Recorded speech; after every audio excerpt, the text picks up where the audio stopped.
Back came the team that right now has not lost to the Orioles this year. Tonight, can the Orioles turn it around? Chris Tillman after the win.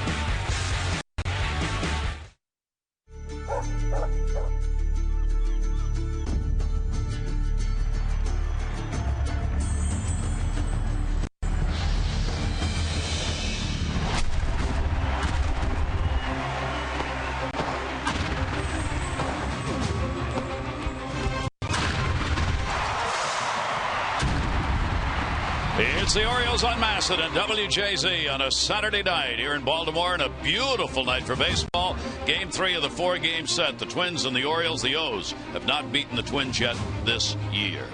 Hi, everybody. I'm Gary Thorne, and welcome. Wild card chase and division titles are up for grabs right now in the American League. There are 7 teams separated by just 3.5 games for the wild card spot. And for the Orioles and those other teams, destiny's in your own hands. Remaining schedule for the Orioles, take a look. These are the games that are really going to count. They've got 2 more against the Twins. Twins are looking for a wild card spot, 2 out. 3 against the Rangers. Rangers a half game out of the wild card. 3 at home, 4 on the road against the Rays. The Rays are just 2 games out of a wild card. 3 on the road, 4 at home against Toronto. Toronto bidding, of course, to overtake the Yankees.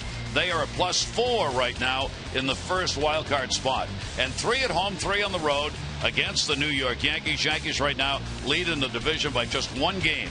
So 25 of 41 remaining games are against wild card contenders. Yahoo! What a finish. Yeah, the destiny's in their own hands, right? The Orioles have to start playing better baseball. Obviously, it has to start tonight against these Minnesota Twins. They haven't been able to pick up a win against this team all year long. And if the Orioles want to make it to the postseason, they better win tonight. And they've got to handle the Rays. They've got to handle the Rangers, who they have a losing record against. The Blue Jays, they've had a losing record against this year, and the Yankees as well. The only team they've beaten are the Rays. So, you know, they just have to turn things around. They understand that this is an important season or part of the year, and they have to play their best baseball, and it's got to turn around tonight. All right, we'll see if they can do it tonight. Chris Tillman has never beaten the Twins before, so maybe those are the automatic adverse locks you look to. We'll see. Twins and Orioles coming up. Southwest Airlines. Book your low fare now at southwest.com. And by Coons.com. When you're talking cars, you're talking Coons. What a beautiful evening. Our BGE home game time temperature at 80 degrees, humidity down 40%. BGE Home, Baltimore's home team for heating, cooling, plumbing, and electrical. Why would you call anyone else? Take a look at the lineup for the Twins. It will be Buxton, Dozier, and Mauer. Sano, Plouffe, Rosario, Hunter, Kurt Suzuki, and Escobar. Against the Orioles, the Minnesota catcher's having himself quite a season. And let's take a look at the red-hot Chris Tillman here. His pitch arsenal, the fastball 66% of the time. Good four-seamer. He's been riding into the top of the zone for punch-outs, burying it down at the bottom. He can two-seam it as well, getting more ground balls as of late. Breaking ball, the big curve, and the change, the straight change at 13% of the time. 9 wins on the year, 4.54 earned run average. Has been coming down slowly but surely. 85 punch-outs, 45 walks for Tillman, holding opponents to a .259 batting average. He is a fly ball pitcher. 55% of his outs in the air. Has given up 14 home runs on a nice little roll here as of late. 3-0 at home. And a nice 2.13 earned run average since June 28th. So he's been doing very well here recently. Feels confident about his game and his release point. His delivery's cleaned up, and I think he's moving the ball around the zone where he wants to, and he needs to be on top of his game down the stretch. He has not beaten Minnesota in his career. 0-3 with a 5.06 ERA. 6th start against them tonight. First pitch is there for a strike, and we are underway. Buxton, the young center fielder, in the leadoff spot with Dozier waiting on deck. He's had a 3 for 11 so far in the series. 0-1 delivery to him. That'll be in the outside corner for a strike. Tillman is working on a streak of 12 games without a loss. He has won 7, had 5 no decisions. Last loss came on May 31st. That one will be bounced, and a 1-ball 2-strike count. Now in there are some games he'd rather not have, like an inning and a third, 4 2/3, 2 1/3 inning games that have been included in that stretch of 12. But overall, the Orioles behind him have won 12 and lost 10 in his 22 starts. 1-2 delivery on the way, and that'll go down the line in right field, headed to the seats, foul. Well, this year has been an incredible learning year for Chris Tillman. Started off real inconsistent and actually had a stretch of 6 straight losses before he started this winning streak, and he had to make some adjustments. He had to move around on the mound. He's more in the middle of the pitching rubber now. He's had to change some of his pitch selection. Got him on a foul tip into the mitt for the strikeout. And he's come up with a great changeup. Look at this pitch here. Watch the late action at the bottom of the zone. Nice fade action, 80 miles an hour. Perfect pitch. There's the look at the changeup grip. And taking 10 miles an hour off and late fade on the plate. So he gets a K to start it. That will bring Dozier up. Dozier with the 3 for 10 in the series. He has a 1 for 3 off Tillman. The off-speed pitch will be taken. Dozier hitting .273 this year against the Orioles. Couple of runs, 6 hits. Always someone that makes it tough on the O's. Top spot in that order in the number 2 hole. He is second in runs in the American League and has earned that with some really good at-bats. See that batting average kind of diving down here the last couple months, but definitely a power threat. 25 home runs this season. Career high for Dozier, most ever by a Minnesota second baseman. Dozier with a 3-0 count. Very patient hitter. He'll take the walks if he can get them. Here's the 3-0 delivery to him. Dozier will get it. And so a walk on 4 straight with 1 down. Now the walks have been hurting the O's for sure here recently, but let's take a look at the Orioles defense. Urrutia, Jones, and Parra in the outfield. Hardy and Scope up the middle. Machado and Davis once again on the corners, and Matt Wieters will do the catching tonight. Good to see J.J. Hardy out there on the field. Looked a little banged up in last night's ball game. Got tested out today, and he said, I'm good to go. Groin problem for Hardy. They waited till after batting practice to decide whether he would play in the ball game tonight. Here is Mauer. Mauer 2 for 8 in the series, shows bunt as he's got Manny Machado moved over towards the shortstop side of it. Mauer's got a 3-game hit streak, couple of hits, 9 at bats, lifetime against Tillman. And he still does have power. The danger at the plate, especially in this ballpark. Orioles squeeze him towards the middle in the outfield, and he does bunt. Manny Machado can't get it. Fair ball. Big turn at second base made by Dozier, but he'll stay there, and there you go. Whatever helps the ball club early on, you're trying to get runners and runs, and he gets a single. You got that right. Try to push some runs across the board early. They know they're having a lot of success against the O's, and they're starting to turn things around after a very impressive first half of the season. Pitching has kind of let them down since the All-Star break, but the offense has stayed consistent. They're a dangerous team. You get a professional hitter up there and takes a look at the defense and lays a bunt down to put the pressure on this team and Chris Tillman. So now 2 on here in the first inning with only 1 away, and Sano up, their young power hitter. Sano will foul it back. Home runs have been a bit of a problem. Tillman has allowed 4 homers in the last 9 1/3 innings over his last 2 starts. He had held off the home run ball with only 10 in 113 innings prior to that, which means, of course, the pitches maybe a little bit up in the last couple of starts. 0-1 delivery. That one wasn't. Sano will take it for a strike at the knees. 0-2. Well, he hasn't made a lot of mistakes here lately. Of course, got roughed up in Seattle where he gave up a couple home runs, but in his last start against the Oakland A's, 7 strong innings, only gave up 3 hits, but 2 of those were solo home runs. So he's making the occasional mistake on the plate. Sano will take that one up high. 2 on here. Last night the Twins went 3 for 13 with runners in scoring position. And a lot of chances, coming away with a 4-3 win on their comeback victory after the Orioles had come back. Paul Molitor's birthday. Happy birthday, Paul. He's 59 today. 1-2 delivery will be taken up high, and the count goes to 2-2. So Tillman having to work here in the first inning. Ground ball, though, will take care of all of that if he can get it Dave Wallace looking on, the Oriole pitching coach in the dugout. Sano with a 2-ball, 2-strike count, 1 out. Tillman's pitch to him will be put up in the air to right field. Parra back. And room on the warning track. Runner will tag at second. Dozier will move to third. Maurer will stay at first base. And Sano is the second out of the inning. Take a look at our Jeep Inside the Numbers regarding the Orioles starter. Now, lowest earned run average at home since June 28th. Tillman leading the way with just a 1.26. He's had some deep, great outings here lately. Keuchel on that list. There's Kevin Gausman as well. He'll be picking up the start in tomorrow's ball game. The Orioles hoping Tillman and Gausman can continue their great success here at Camden Yards. And a couple down here with runners at first and third. And here is Plouffe. Trevor Plouffe, productive series. Couple of RBIs, 3 for 9. He's 1 for 4 lifetime off Tillman. And the pitch will be taken outside for a ball. Twins have moved into first place in the league, 288 with runners in scoring position. The Orioles are third, but only 2 points behind them. So you got the Twins at 288, Toronto at 287, the Orioles at 286 with runner in scoring position averages. Plouffe will take that one. It's in there for a strike.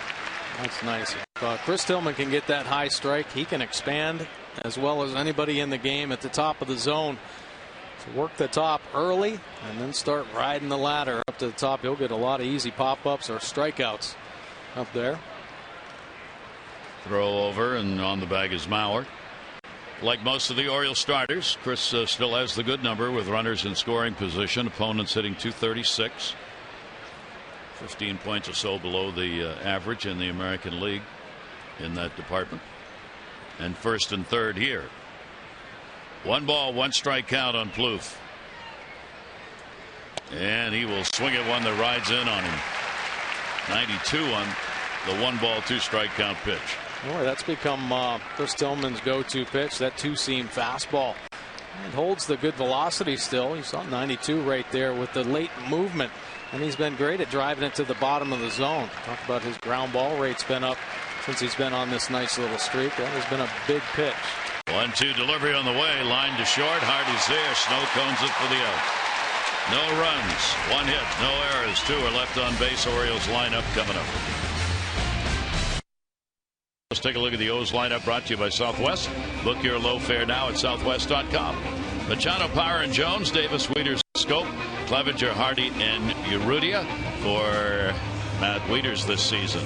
There are the numbers as catcher, as first baseman DH. And let's take a look at Kyle Gibson's pitch arsenal this season. The fastball 60% of the time. It's a good one. Has a nice 2-seamer. He gets a lot of ground balls from the 2-seamer. Breaking ball has a slider and a curve, and the change is the straight change. Has a little sink action on it as well. 24 starts, 399 earned run average, 105 punch outs, 48 walks on the year for Gibson. Gibson opponents hitting .258. See that ground ball rate at 54%. He has given up 16 home runs, and he had a monster first half. One of the best in the past 20 years as far as earned run average concerned, but since the All-Star break, not so good. Manny Machado leads it off. Manny comes in 7th in runs, 6th in hits in the league. He's had a 1 for 7 first 3 games of this series. Gibson's delivery to him will be inside. Gibson faced the Orioles in Minnesota, beat them, gave up 2 runs, 6 hits over 6 innings. At the time, it was his 3rd consecutive win. 2-0 delivery and a chopper off his foot. And a 2-ball, 1 strike count.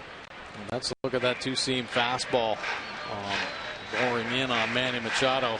The Orioles are going to have to get him elevated, see it up. If anything starts down at the bottom of the zone, they're going to have to lay off it. This one looks like a pretty good pitch, but you see how it just starts boring downhill, down and in to Machado.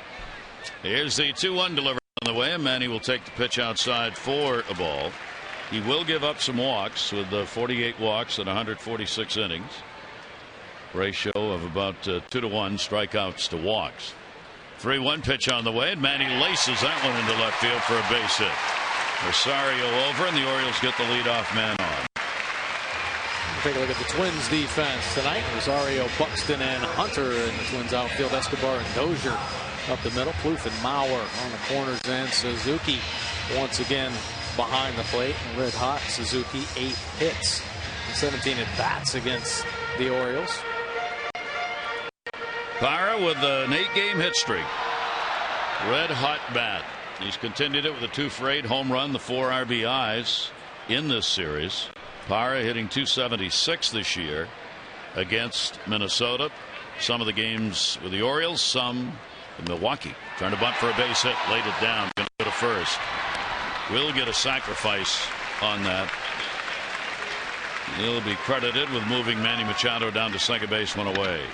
Softened up out in front of home plate, and they really soak it down. And once that ball hit the dirt, it just stayed there for Suzuki, who jumped out behind home plate.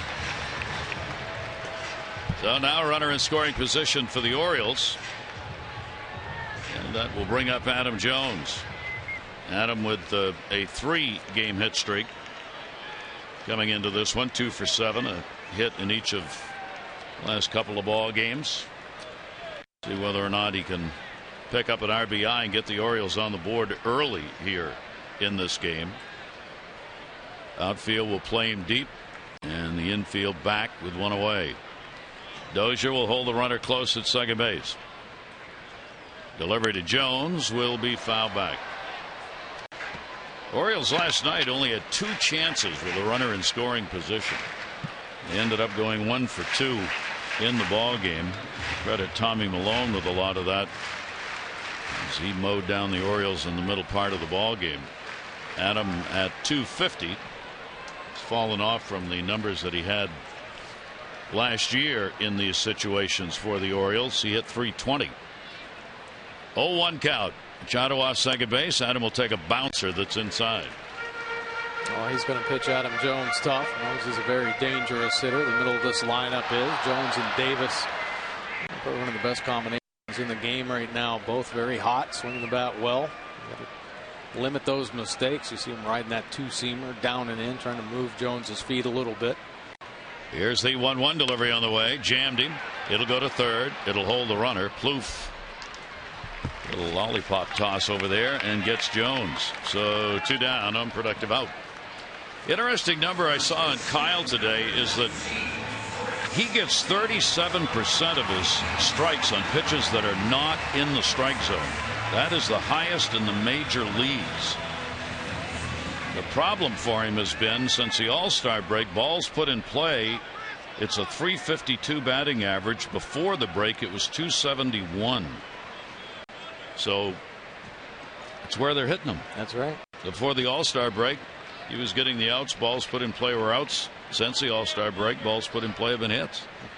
2 down, runner still at second base. Here's Chris Davis. And Chris will take the pitch inside for a ball.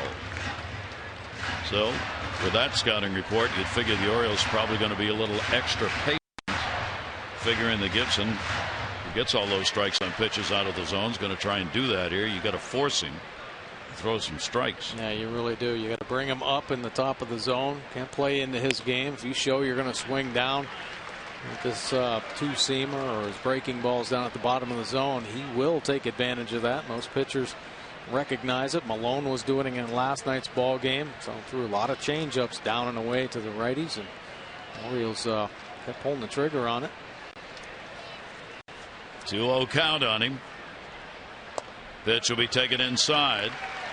You saw the pitching coach Neil Allen on the other side. One of the things Neil has done with Gibson here in the second half when he struggled, they've moved him closer to the middle of the rubber to try and get a better perspective on that strike zone. He'd been working on the first base side, and now they've moved him back into the middle. 3-0 delivery on the way, and Davis will take the strike at the knees. Yeah, pitchers make those adjustments many times.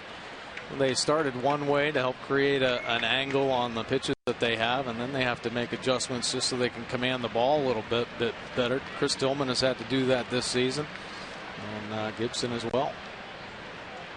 Miss Davis, 283, runners in scoring position, has got one out there. Swing and a miss. And again, a throttle back pitch at 82 miles an hour. Well, he plays that changeup off the fastball to lefties. The first strike he threw to Davis was a two-seam fastball. That changeup, 8 or 9 miles an hour slower, but it looked like the exact same pitch. So now a 3-ball, 2-strike count, 2 down. Machado had the leadoff single, moved up to second on the sacrifice by Parra, but still there. Long look back, 3-2 delivery on the way, and that'll get away. So not only will it be ball 4, it'll also move a runner up. And Machado goes to third base on the walk to Davis. First and third with 2 outs. Gibson was being real careful there to Chris Davis. Nothing on the plate. Mayer tries to finish him off with a breaking ball, but yanks it, almost hits Davis, gets away from Suzuki. And now got to be careful. Well, bouncing balls with Machado on third. That's the 5th wild pitch thrown by Gibson, so he could give you a chance to score. In Machado's case, at third base. Matt's got a 1 for 8 in this series. He's sitting at 235 in these situations this year, so the Orioles got a chance to get on the board here in the first inning. And that one will miss. Inside, maybe up. The other thing that's happened to Gibson in the second half, he was one of the most pronounced ground ball pitchers in the first half of the year. Since the All-Star break, he's 50-50. So that means the ball's coming up. Instead of being down as often as he was before the break, the pitches have been up and hittable. 1-0 delivery is way up, and the count goes to 2-0. Well, you got to believe every time a team faces Gibson, the scouting report says you have to get him elevated. So teams have slowly but surely been able to make those adjustments, especially here in the second half. First half, no chance, and he took advantage of some of the aggressiveness. Yep. 2-0 count. He gets one to hit here. Nope. He'll be up and away. Well, the highest earned run average since the All-Star break, Kyle Gibson, believe it or not, at 7.91. Montgomery, Jimenez on the list there, Bauer, Guthrie, and Gibson had a 2.85 earned run average before the All-Star break. That was like one of the top 4 all-time last 20 years for the Twins. That has popped up in the infield. I mean, a silo shot behind the mound. Kind of funny. Everybody backed off. Kloof was the only one who really wanted anything to do with that. The others were more than happy to give it to him. Orioles will leave a couple on base. This game brought to you by Miller Lite. Orioles have not beaten the Twins. 0-5.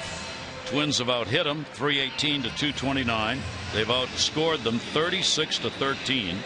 They've out homered the Orioles 8-6, and they've out pitched them 2.54 to 7.27. That ERA the Orioles have against the Twins is the highest ERA the O's have this year against any team that they have played. Tonight, Tillman trying to undo that and get that W against this yet another team battling for a wild card spot. And the pitch will be taken down low for a ball. Eddie Rosario. Well, the Twins have been playing some really good baseball. If not for a little letdown from the starters, they may have been pushing the Royals for first place. Starters earned run average has really bloomed since the All-Star break, but this is a very well-rounded team. It's an offense that when you look at their numbers on paper, it doesn't blow you out of the water, but runners in scoring position, best in the game. They have scrappy hitters. They have talented young hitters. And, of course, some veterans sprinkled in there that are continuing to have success even later in their careers. So nice combination. Of course, I think just the addition of Paul Molitor added some extra spark and fire to this team. Swing and a miss on that one, and a 2-ball, 2-strike count. Rosario, 3 RBIs in this series with that 3 for 8 you saw. Hunter and Suzuki to follow. 6, 7, 8 in the order, due up against Tillman. Infield, moved around, playing him to pull. He'll foul that one off the other way. Yankees, of course, got their win today over Cleveland by a score of 6-2. We'll talk about it later, but what it means is the Orioles are now 5.5 games off the pace for the division lead. And realistically, it's about the wild card right now. They still could catch them. I mean, who knows? But right now it's a wild card look. Down to first base. It'll be played by Davis to the bag, and Rosario is retired. That'll bring up Hunter to the plate, and how about those numbers? Yeah, 7-9 batters since August 15th have been on fire. Batting average at .355. The on-base percentage high. Home runs at 3, RBIs 18, runs. I mean, all tops in the league, or second or third in the league. In this series, they've all done it just as consistently. 9 for 24, 5 runs, 9 RBI. Escobar picked up a home run and a double. So, you know, they've got Hunter down at the bottom. Suzuki's torn up the Orioles this season. Escobar and Nunez will slide in there. Rosario sometimes gets down to 7, 8, 9. So good thump down there. Scope is back. He will put it away. Hunter is retired. And there are 2 down here in the second inning. So Tillman gets a couple of quick outs. And that'll bring Suzuki to the plate against him. Suzuki's got a 5-game hit streak going, a 6-game hit streak in road games. On that 6-game streak on the road, he's gone 10 for 24. And you see the numbers he's put up in this series. Look at that, 5 for 9 and 4 runs batted in the first 3 games of this 4-game set. He's 2 for 9 off Tillman, and his pitch to him is in there for a strike.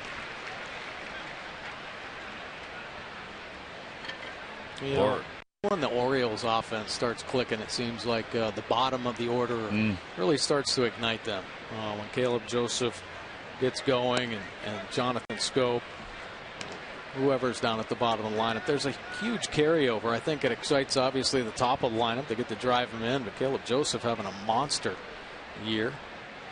You get table setters at the bottom. We always talk about table setters being 1 and 2, but boy, if you can get it 7, 8, 9. Changes the whole look of a game. That one, Parra is playing shallow, diving, and he's got it. Suzuki's retired. Parra playing in right field. Makes an outstanding catch to end the inning. With a little help from his D, side's retired in order. For being selected, 500 more for every Orioles home run hit tonight.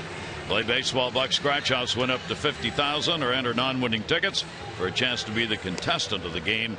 Go to mdlottery.com/baseball. Oriole Torch using the home run for a goodly part of the runs they've scored this year. They are still 4th in the American League in homers. They are tied for 4th in runs scored and 5th in average in the AL. Jonathan Scope will lead it off. Scope, Clevenger, and Hardy will be due up for the Orioles. Orioles homestand will be coming to a conclusion tomorrow in the afternoon game against the Twins. Orioles have gone 5-3 so far in the stand. So these 2 games will have a telling effect on 500 or better. Swing and a miss. Good breaking ball away.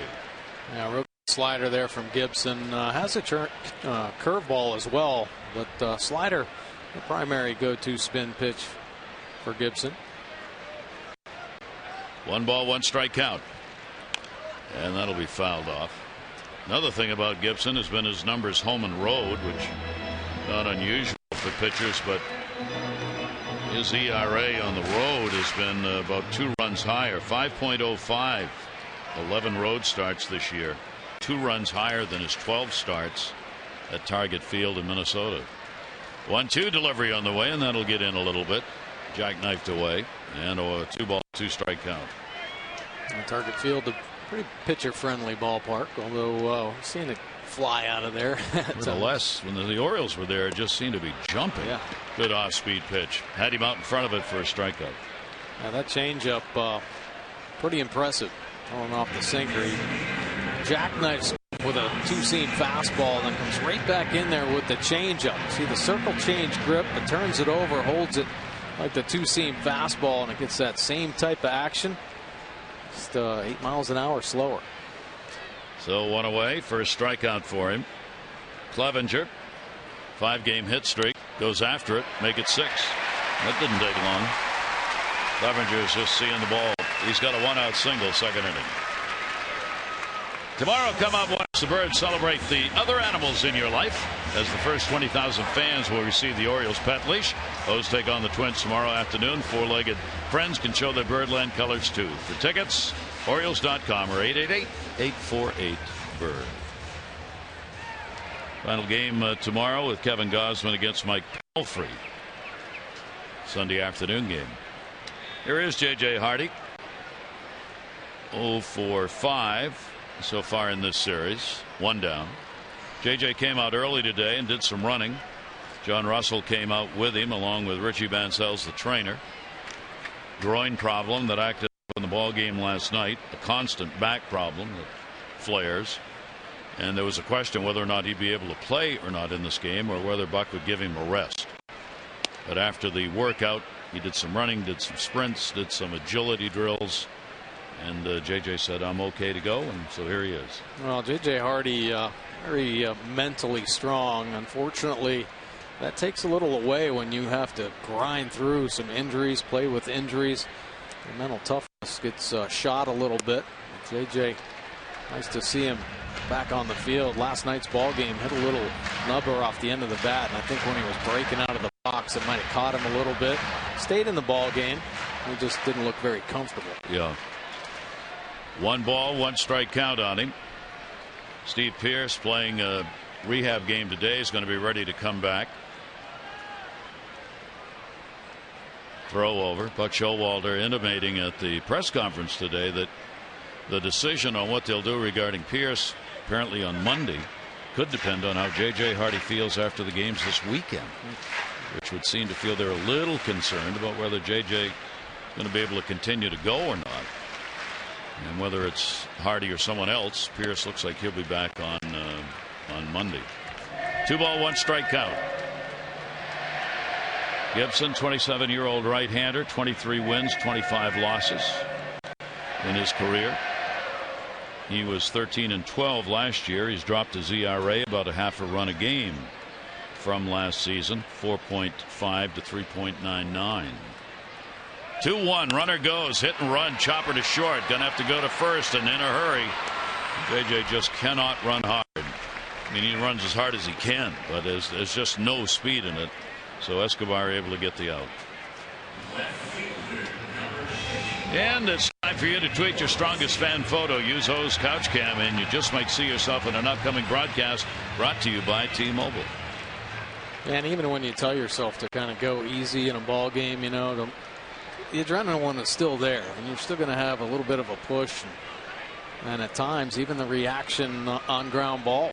I mean, you have to have that, you know, that energy to go get them, and you know it doesn't feel very good as you saw him there walking down into the clubhouse. Urrutia goes to left. It's in the gap and scooped. Gets by him. Run will score. Urrutia to second with a double and an RBI. Clevenger off and running with 2 down. Crosses, and the Orioles have the lead. A great piece of hitting right there by Henry Urrutia. Staying inside this pitch. It's on the inner third, but he pulls the hands in through, barrels it up. Let's carry out into the gap. Rosario misplaying a little bit. Good backup by Buxton. With the J.J. Hardy and Clevenger hit and run. J.J. executes it. Gets Clevenger in the scoring position, and Henry picking up his first double of his career. In the same homestand, picked up his first career home run. He's got 6 RBIs in 7 games with the Orioles for Urrutia, and a 1-0 lead. Now Manny Machado. Machado will go towards third base, played by Plouffe, and that will retire the side. But the Orioles get a run on a couple of hits, no errors, 1 left, and the Orioles 1-0.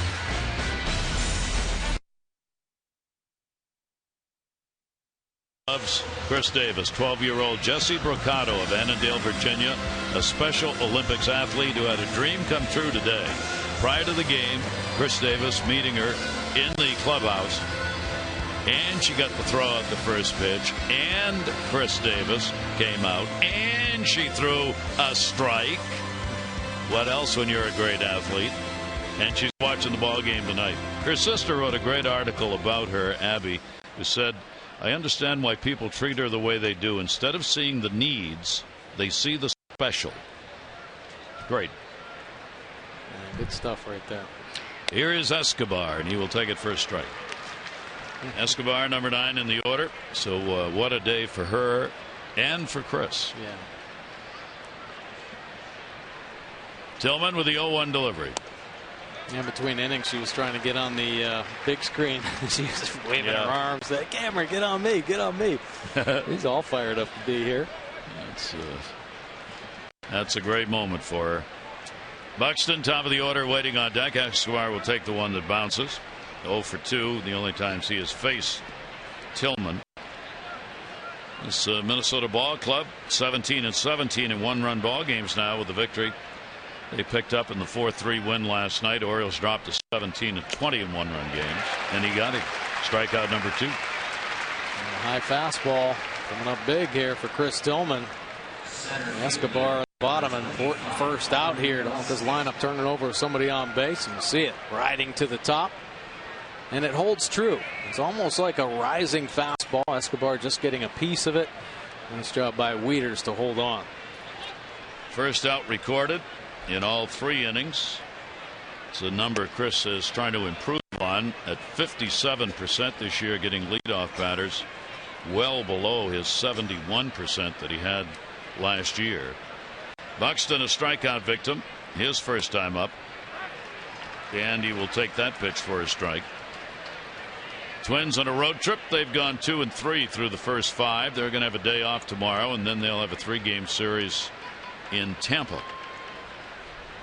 1-1 pitch, and that'll miss a little bit down low. 2-1 strike count.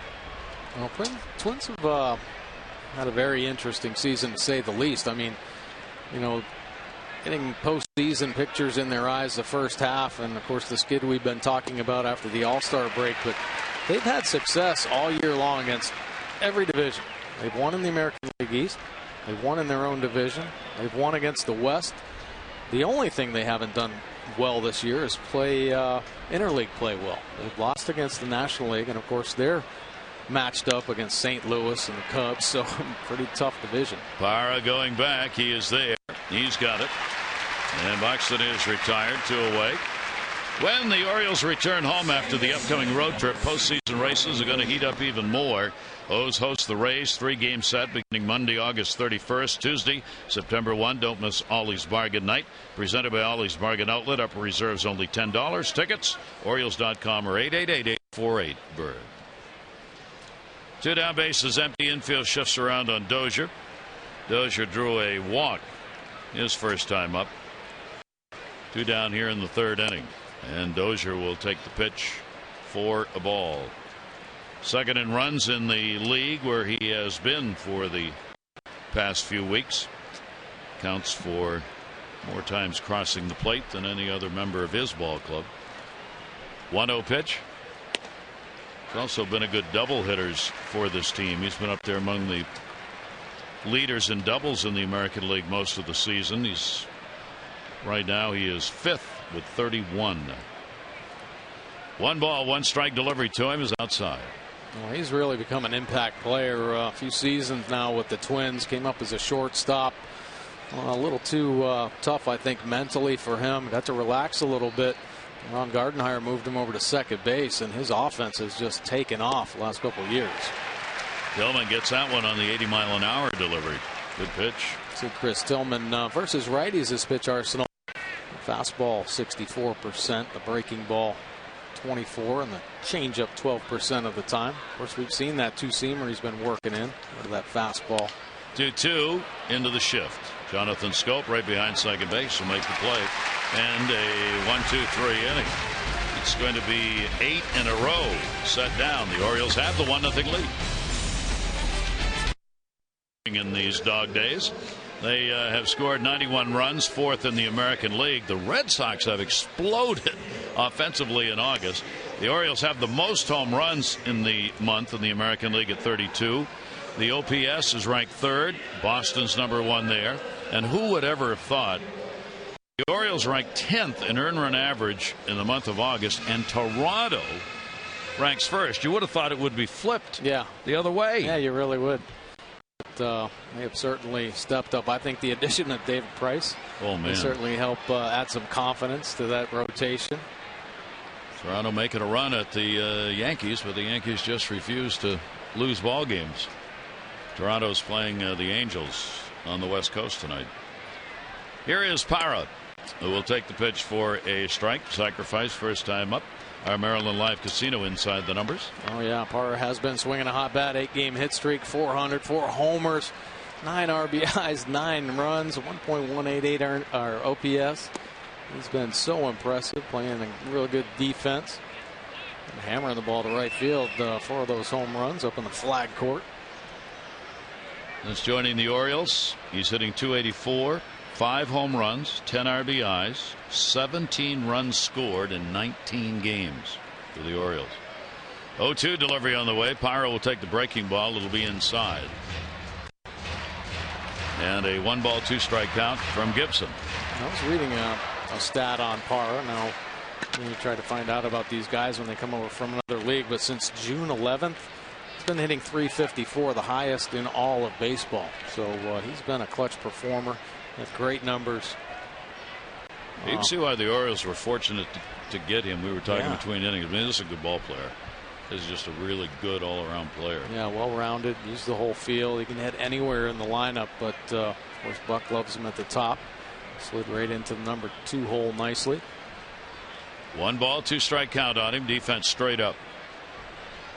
Parra sacrifices first time up. Will go to second base.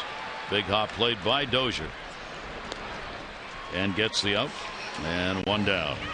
For every Orioles walk, Care First Blue Cross Blue Shield gives $50 to the March of Dimes. 292 walks, $14,600. Care First Blue Cross Blue Shield encourages each of us to take that first step towards a healthier and more active lifestyle. Adam Jones coming up. Adam grounded out his first time up. Worthy of note, early we talked about how when Gibson is pitching really well, he is a predominant ground ball pitcher. He's getting ground balls to this point early in the ball game. That's a good sign for him. And a swing and a miss on that ball that's had some movement down and away from right-handers. Yeah, typical sinker slider pitcher to right-handed hitters. And you know, the good ones, they get that late movement real close to home plate, so it's hard to make that decision. 0-1 hit the third. Plouffe. 2 down. Another ground ball out. Celebrate the 20th anniversary of Cal Jr.'s historic 21-31 game here at the Yard on Tuesday, September 1. Baseball's Iron Man throws out the ceremonial first pitch before the game against the Rays. Good seats still remain for the AL East matchup, but they will not last. You can get yours at 888-848-BIRD or Orioles.com. Waiting while the shift is put on. With Chris Davis coming up. Chris drew a walk his first time up. Chris has been hitting the ball well, not just long balls either. Ground ball into the shift this time. Dozier back. Will make the play. 3 ground ball outs here in the third. We've completed 3 in the third game of this 4-game set. The Orioles lead it 1-0.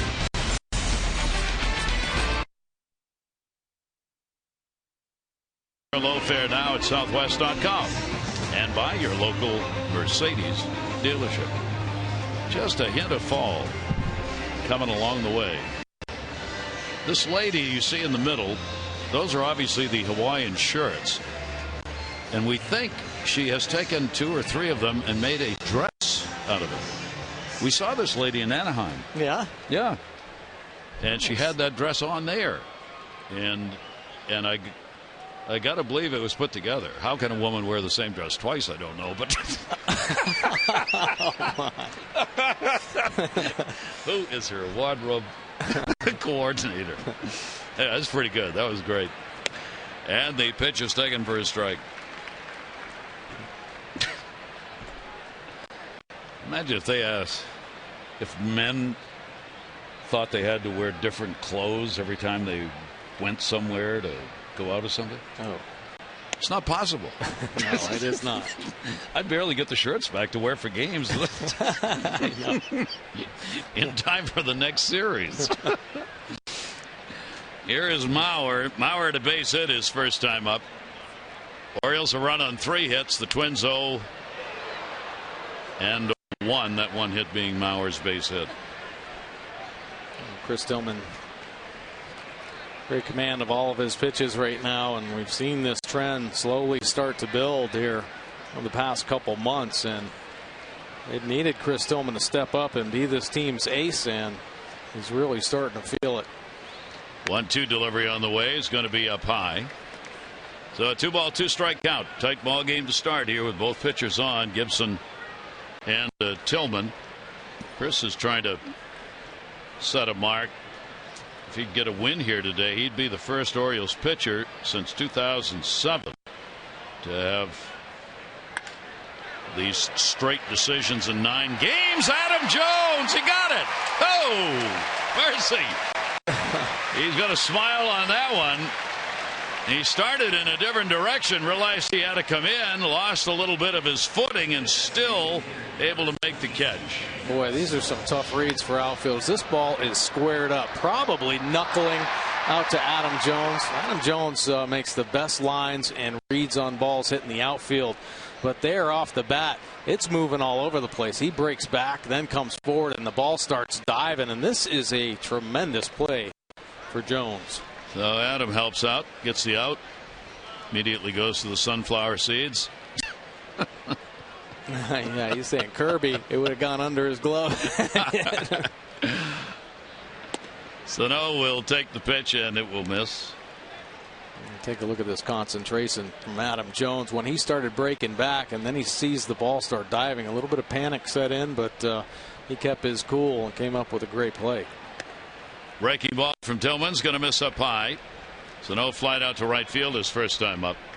What I was saying about Tillman is that the last Orioles pitcher, Eric Bedard, in 2007 was the last one to win 8 consecutive decisions. He won 9 in a row. Bedard did back in 2007. Tillman is trying to pick up 8 if he can get it done with a victory here in this ball game. 2-ball, 2-strike count. Sano to be followed by Plouffe. 2-2 delivery on the way. Had him fooled. Held up long enough on the swing, though, to foul it off. Boy, he's got great command right now of his breaking ball. And when he starts flipping that thing up there consistently for strikes, he is tough to beat. He's keeping this team off balance right now. They have been swinging it here recently, and he needs somebody to step up. And Tillman is throwing the whole arsenal at this team right now. 2-2 delivery on the way, and got him to chase one outside. Strikeout number 3 for Tillman. Well, really good young hitter here, Sano, and Tillman's got to mix it up. He goes 2-seam fastball, breaking ball, and finishes him off with a nice change that works itself off that outside edge.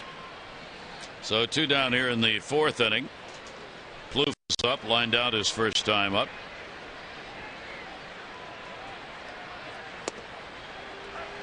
Takes the pitch for a strike.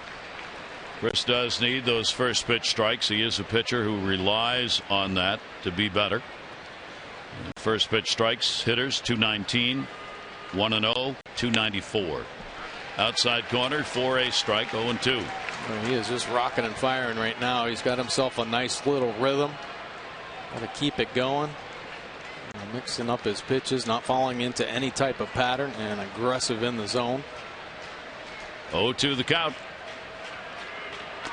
And it'll be outside for a ball. Isn't Plouffe a word that should have been in Mary Poppins? And Plouffe, he was gone. That's hee-haw. Well, that is hee-haw. That was hee-haw, wasn't it? Yes. It wasn't Plouffe. I don't remember what the word was. Poof, I guess. And poof, he was gone. He went. And that's right. It was one of those. A 1-ball, 2-strike count.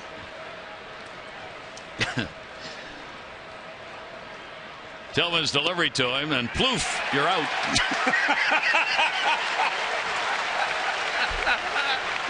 And Plouffe, he was gone. Here are the Mazda do-ups. It'll be Wieters, Scope, and Clevenger. College, take a look at this day in baseball. Back in 1989, Ricky Henderson was the victim. 96-mile-an-hour fastball to Nolan Ryan, the first and only with 5,000 strikeouts. And all the way back to 1917, a record set. It was Carson Bigby, a major league record who had 11 at-bats in a 22-inning game. He played for the Pirates, played against the Dodgers. 1917. 11 ABs. Wow. Your average can take a real hit if you have a bad day with 11 at-bats. Here's Matt Wieters, a 1-0 ball game. There's Adam Jones explaining his great catch. Wayne Kirby showing him how he would have made it easier. Adam just turns his back.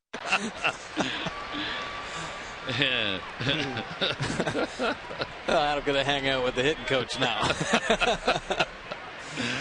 Oh, Wayne out there coaching first, of course. And a 2-0 count. Wieters popped out first time up. He'll take the strike on that one. Wieters, Scope, and Clevenger due up here in the bottom of the 4th inning.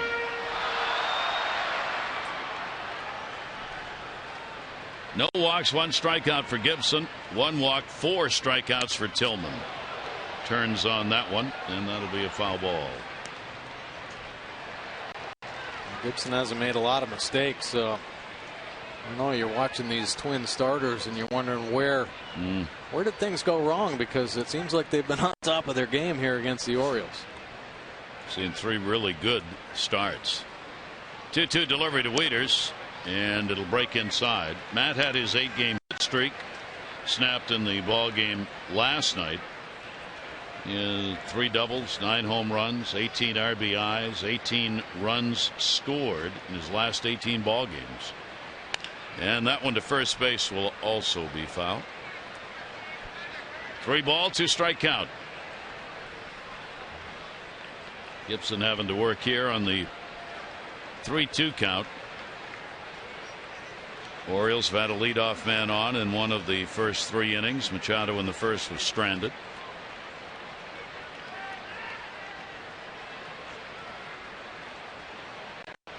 Full count delivery, and he's gone. So Gibson will get the strikeout. That'll be his second one away here in the 4th inning. Pulls the 2-seamer back right there. Working Matt Wieters down in the bottom of the zone. Got ahead, down and away. Finishes him off. Nice little action. Starts at Wieters' hip. Works right back over that inside corner, and Wieters kind of senses that it's going to be strike 3. Well, the Orioles get Jonathan Scope to the plate. A strikeout victim, his first time up. Swing and a miss, and a good pitch again. Right-handers having trouble picking that one up. That's ending up outside the strike zone. Well, that changeup has been coming up big for Gibson. He's throwing at first pitch to get ahead. Throwing it to both lefties and righties. Left-handers 235, right-handers 281. Right-handers have 10 of the 16 home runs that he surrendered. 1-1 delivery on the way. Gibson got it in, driven. It's going to turn away from the center fielder and find the gap. That'll go to the wall. Burton going over to get it into the cutoff man. It's a double for Scope. A real nice piece of hitting from Jonathan Scope, picking up his 9th double of the year to go along with 9 home runs. Going to be able to drive a slider into the gap, especially a well-located slider, if you don't keep that front side closed. He keeps the front hip and the front shoulder on this baseball as long as possible. And of course, helped out by those long arms, barrels it up, and that one makes it all the way to the wall on 1 hop. Orioles 1 for 4 with runners in scoring position in the game. The RBI double by Urrutia that came in the 2nd inning, bringing home Clevenger. Now the Orioles get another chance. Here is Steve Clevenger, and he'll put it in the air to center. Buxton back. Runner will go back to the bag. Clevenger is retired. 2 down. Our PNC minor league report. Take a look at Steve Johnson. Last 15 games, earned run average of 1.05. 25 2/3 of quality pitching. 15 hits given up, just 6 walks, 26 strikeouts. Now Steve Johnson kind of struggled with some injuries. Of course, recovering from some shoulder surgery over the offseason, then had an oblique problem, but he is on top of his game right now. He's starting to get extended a little bit. 2+ innings at a time coming out of the bullpen, and Buck Showalter certainly has his eye on him. Don't forget what Steve Johnson did back in 2012 for this team. He made it into the postseason. 12 games, 4 starts, and his earned run average is just a touch over 2. So Steve Johnson back on the map. They're thinking about using him in September. Yep. He mentioned Wright, Wilson, and Rowe today, talking about the expanded roster and players coming back. September 1, of course, when the roster can be expanded. 1-0 count, runner off second base. Jonathan Schoop pitched to J.J. Hardy away. Hardy grounded out his first time up. J.J. this year, 272 with runners in scoring position. Good solid numbers. Schoop with good speed. And, of course, he'll be going on anything hit with 2 down. Buxton has shortened it up in center. Moving in half dozen steps there after that last pitch. 2-0 delivery on the way. And that's going to miss. And the count goes to 3-0 with Urrutia, who's got the RBI, waiting on deck. Yeah, this would be a nice walk. Get the lefty up there. Urrutia is feeling pretty good at the plate right now. 3-0 count. Hardy, nothing to look at there. There's the first walk surrendered by Gibson. 2 on, 2 down.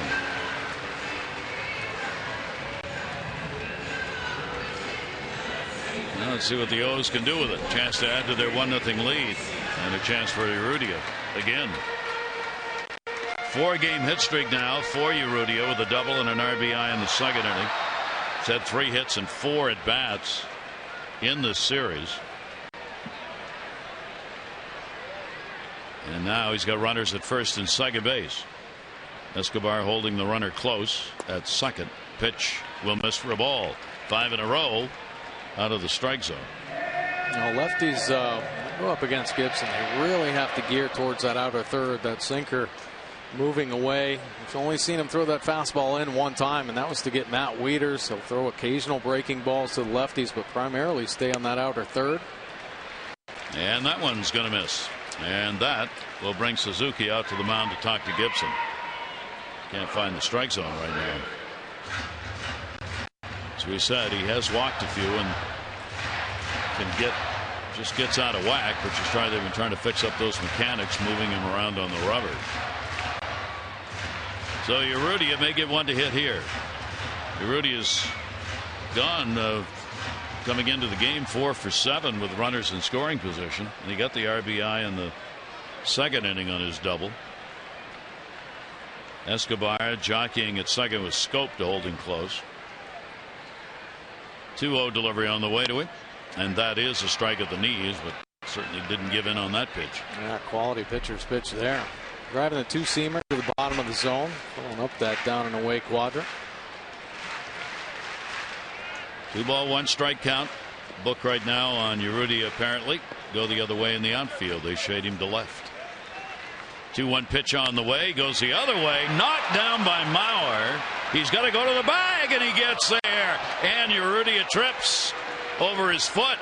Mauer intended to flip that to Gibson, the pitcher, but Gibson stopped running. So he had to go to the bag himself, and thus a collision at first base between Mauer and Urrutia. Urrutia gets up and is headed back to the outfield. Jeez, what happened to Gibson? Well, I wonder why he stopped. I mean, it's a bullet. A little bit of a collision. Knee to knee, not good. So the Orioles gone will leave 2 on. Back after that collision with Mauer.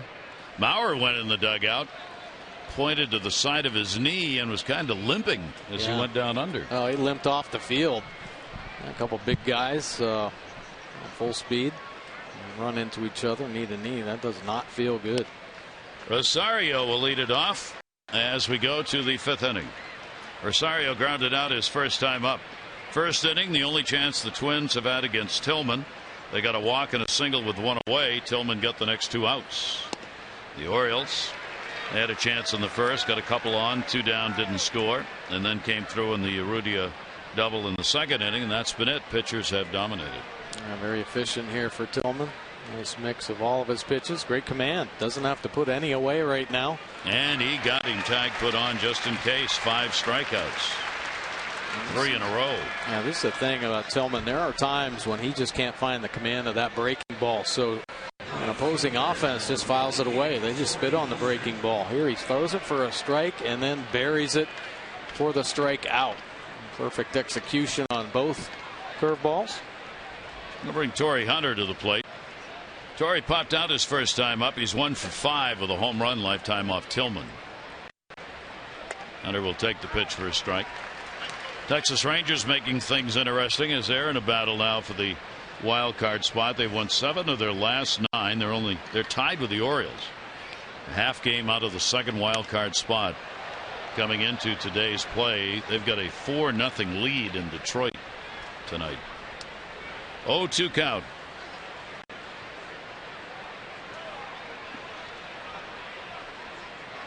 And Hunter asked for timeout. One thing that the Orioles have to do is they can't concern themselves about things that happened in the past. Yesterday's ball game, 2 days ago, all that has to be forgotten, and they can't think about what's ahead. You hear Buck Showalter and this team has been really good about staying in the moment. They have to do that one game at a time, really one pitch at a time. Tonight they just have to focus on beating the Twins. Good jam shot right there. Scope up, and Hunter's retired. There are 2 down. Take a look at the upcoming schedule, brought to you by Mile One Automotive, offering you 20 convenient locations throughout the Baltimore area. Visit them in store or online at mile1.com. Yeah, and a big reason why they don't want to look ahead is look who's coming up. Kansas City Royals coming up. They got one more against the Twins, and then off to Kansas City. 8 o'clock, 3 8 o'clock starts, then an afternoon start on Thursday. Of course, Kansas City Royals made it to the World Series last season. They beat the Orioles in the postseason to get there, so should be a pretty exciting matchup. Some real good pitching matchups, as you would expect. Kurt Suzuki up. Tillman delivers to him. Suzuki fouls it off. It'll be Ubaldo Jimenez against Chris Medlin, game 1 in Kansas City. Miguel Gonzalez against Danny Duffy, a left-hander. Wei-Yin Chen against Johnny Cueto, and Chris Tillman against Giordano Ventura. Those are the matchups right now for the 4-game set in KC. Suzuki, 0-1 delivery by Tillman to second base. Jonathan Scope stays in front, gets the hop, and gets the out. Side is retired in order. Chris Tillman has done that now the last 4 innings.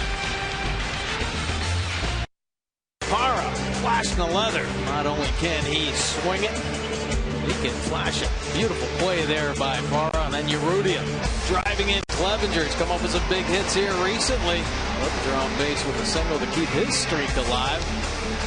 And take a look at Adam Jones making it interesting on a line drive from Mauer. But nice to see him come up with a big smile on his face. Nice play by Jonesy. Remember, Geico, 15 minutes could save you 15% or more on car insurance. Visit geico.com for a free rate quote. Great view there along the warehouse on this beautiful summer night. What a ball game. Here's Manny Machado. Machado a base hit, and he has grounded out. 1-4-0 for the Orioles, 0-1-0 the Twins. Mauer single, their only hit off Tillman. Orioles have left 5, 2 left on by the Twins. Tillman's retired 14 in a row. 1-0 delivery on a check swing strike.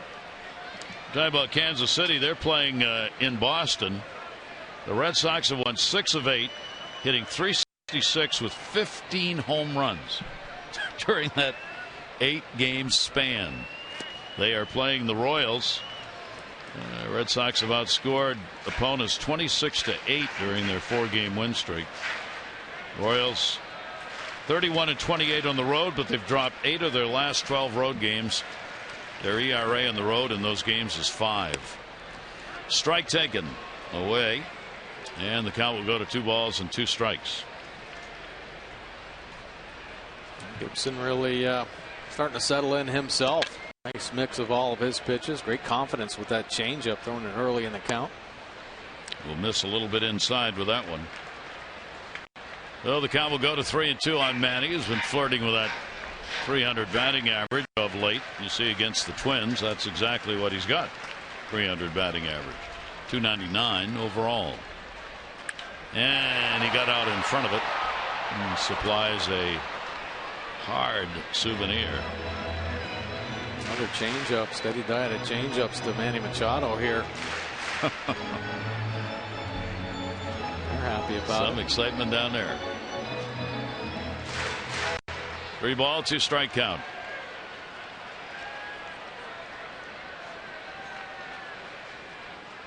And Manny towards the hole where they weren't playing. A nice stop. Dozier. Good pick made by Mauer. That's a nice defensive play to get the out. It really was nice anticipation of that hop, making the sliding play. But look at the glove position. Somehow able to keep those eyes behind the baseball, come up with a nice play. Good concentration, gets himself low. Nice little spin around, throw down in the dirt a little bit, but Mauer picks him up on the end. Play by Dozier. Here is Parra. Sacrifice, and he is grounded out. Dozier of the J.J. Hardy School of Fielding right there, though. Keep that hand away from the glove. Yeah. So it doesn't get in the way. That's exactly what he did. Pitch taken for a strike. Parra with a couple of hits, 7 at bats. Lifetime off Gibson. 13-game winner last year, was 13-12, 8-9 this season, even though the ERA is down a half a run a game. Check swing into the screen. And quickly an 0-2 count on Parra.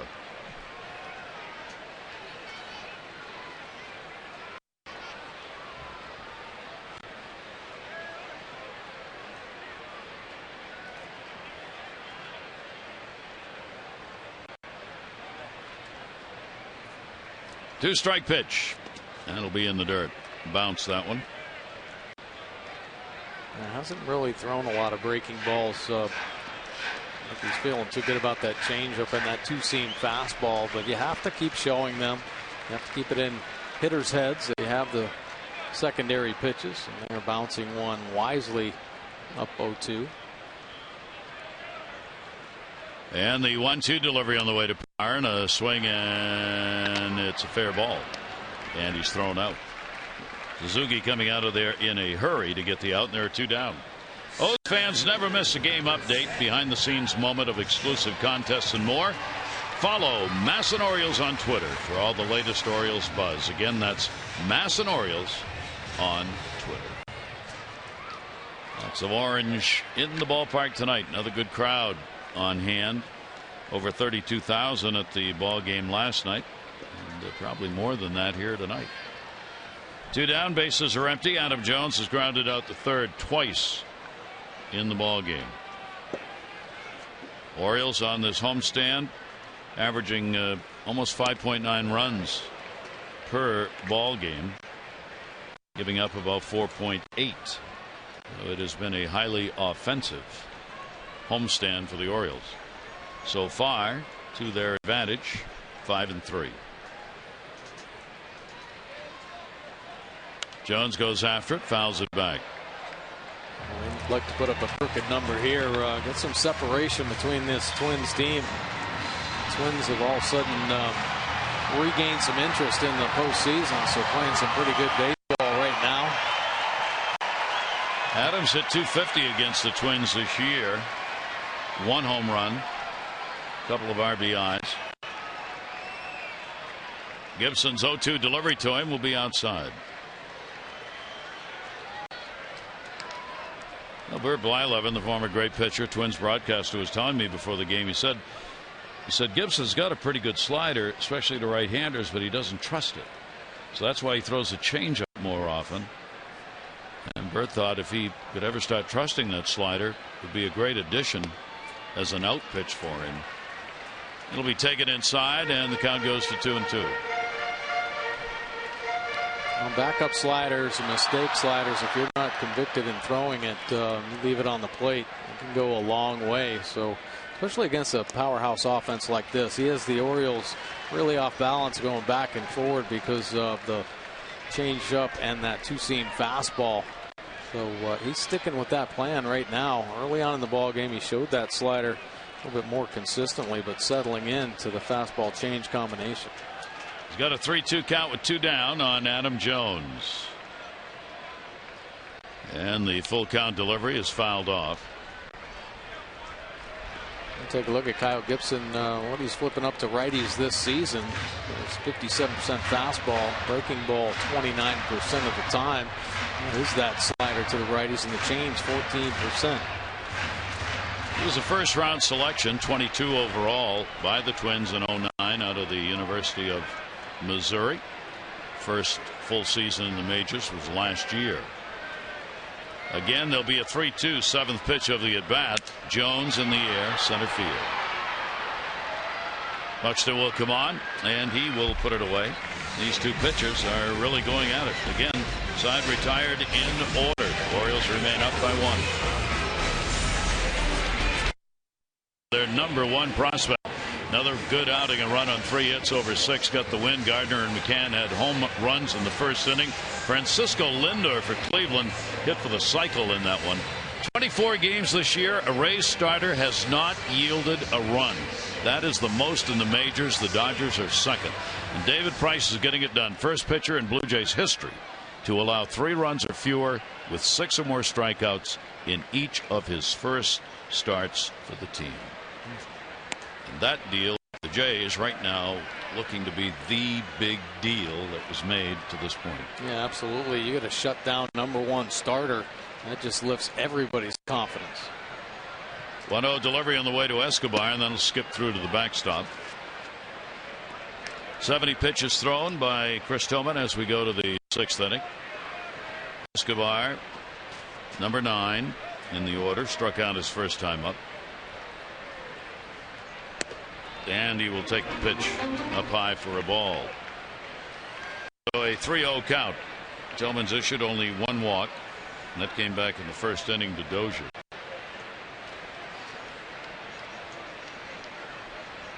.30 pitch taking all the way. Escobar switch hitter, 237 right, 256 from the left side. 2 of his 5 home runs hit from this side of the plate. Lineup loaded with righties. Ball will be fouled back. So Tillman comes back on him.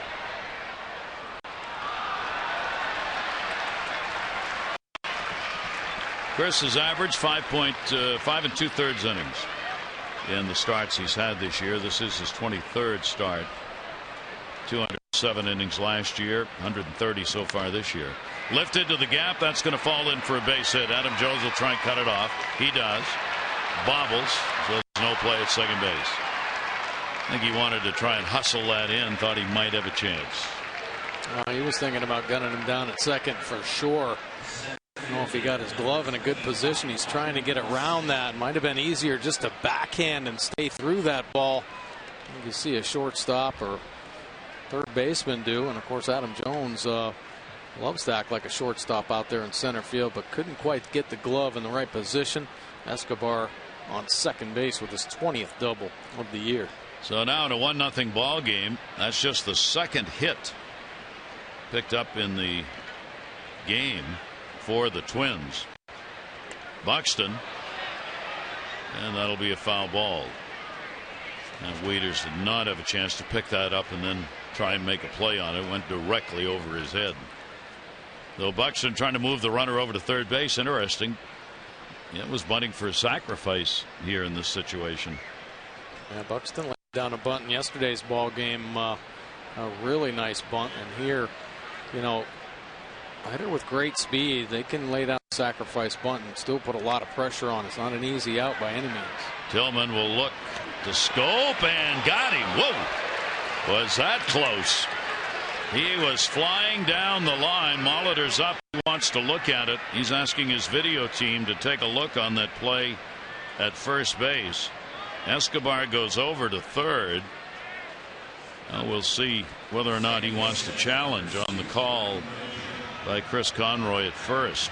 Well, Tillman, if he would have looked at third base, he would have had no chance at Buxton. Fortunately, he just comes up firing to first, and it is a bang-bang play. Scoping Buxton's feet, they look like they hit right at the same time, touching first base. Molitor is still waiting for an up or down sign on whether to challenge here. Boy, the pressure really is on the video crews for these teams. You got 30 seconds under the rules to ask.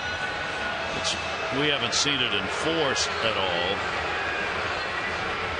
And when you got to play this close, they're trying to look at every angle. Yeah, it looked like Scope got his foot down. And they are. They're going to challenge. Interesting. Well, close ball game, 6th inning. It's maybe the only real challenge. You go, what the heck? I think when you're down, you have to take a chance. Yeah. And we've seen, as this has worked all year, if there's something else you want the umpires to look at, I haven't yet seen a crew say no to a manager who comes out and asks. No, they're not enforcing that one at all. Even if you don't have your challenge, you can ask for an umpire review. You see Scope leading with the heel, and then he pushes the top of that foot down just before Buxton gets there. Rule on those, ball has to be to the back of the glove to have the player covering first be in possession of it. So New York taking a look at this one. Obviously a big call. If the call stands as an out, sacrifice runner at third, one out. If it is reversed, first and third, nobody out. Yeah, you need to get this out for sure.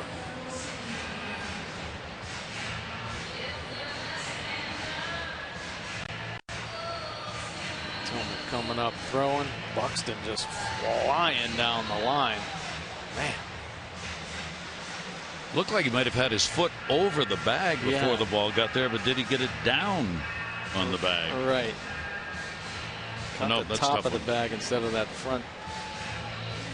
You would think this would be one of those where there's not clear evidence that the call was wrong, so the call would stand, but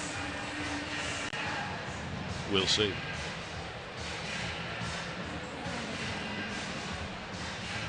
He's out. So the call does stand. 1-4 on the putout, a sacrifice, and the Twins get the potential tying run to third base with one away here in the sixth inning. Buxton congratulated. He got the bunt down, got the job done. And the Orioles are going to play the infield in. This tight ball game, they're going to try and prevent the Twins from getting it tied up here. And here's Dozier. Dozier has grounded out, and he has drawn a walk. And Dozier will take the pitch up high for a ball. Dozier, just a .223 hitter with runners in scoring position. Let's see what he does with this one. He's given the advantage with the infield drawn in. 1-0 count. And trying to put the ball in the air. He fouls it back, 1-1. Tillman riding that fastball right up to the top. Dozier, a very good high ball hitter, so you better be careful. Mix it up a little bit. Left side of the Orioles infield, step or two deeper. Right side tight on the grass. See Tillman first two pitches up over the top of the zone. 1 ball, 1 strike delivery on the way. Dozier ground ball. That's going to be a base hit. With a drawn in infield, Dozier gets the RBI, and this game is tied. It is a 1-1 ball game on a soft single up the middle. The sacrifice bunt works for the Twins. Ability to manufacture after a leadoff double. Dozier finding a hole up the middle to drawn in infield, so they can't maximize their range. Makes its way to the outfield grass, and we have a tie ball game. So 1-1. Both managers managing a tight ball game here. And Joe Mauer. Mauer is flied out and singled. Runner at first base. Dozier back to the bag with 1 down. Now, Tillman will keep an eye on Dozier, who has picked up 10 stolen bases in 14 chances. Runners against Chris, there are very few of them. 3 out of 4 stolen bases. Mauer will take the pitch in there for a strike. Well, Dozier only the 10 stolen bases this year. Last year 21, so he certainly knows how to steal a base. You know, crucial time in the ball game is when he'll be thinking about taking advantage of that. Twins now with 3 hits, and they've gotten the run in. Mauer had his hit in the first inning. 0-1 delivery to him, and fouls that one off the other way. And an 0-2 count. For Joe Mauer, he's done well against the Orioles over the years. .338 with 6 home runs, lifetime batting average. 2 of those home runs have been hit here at Camden Yards. 3 batting titles to his credit. Lots of extra base hits. And, of course, the face of this franchise for the Twins for a decade.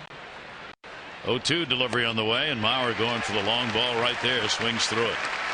Good fastball. A couple of Chris Tillman's best fastballs in this ball game. 93, 92 miles an hour here to get Mauer, and it is attack. One of the best hitters in the game.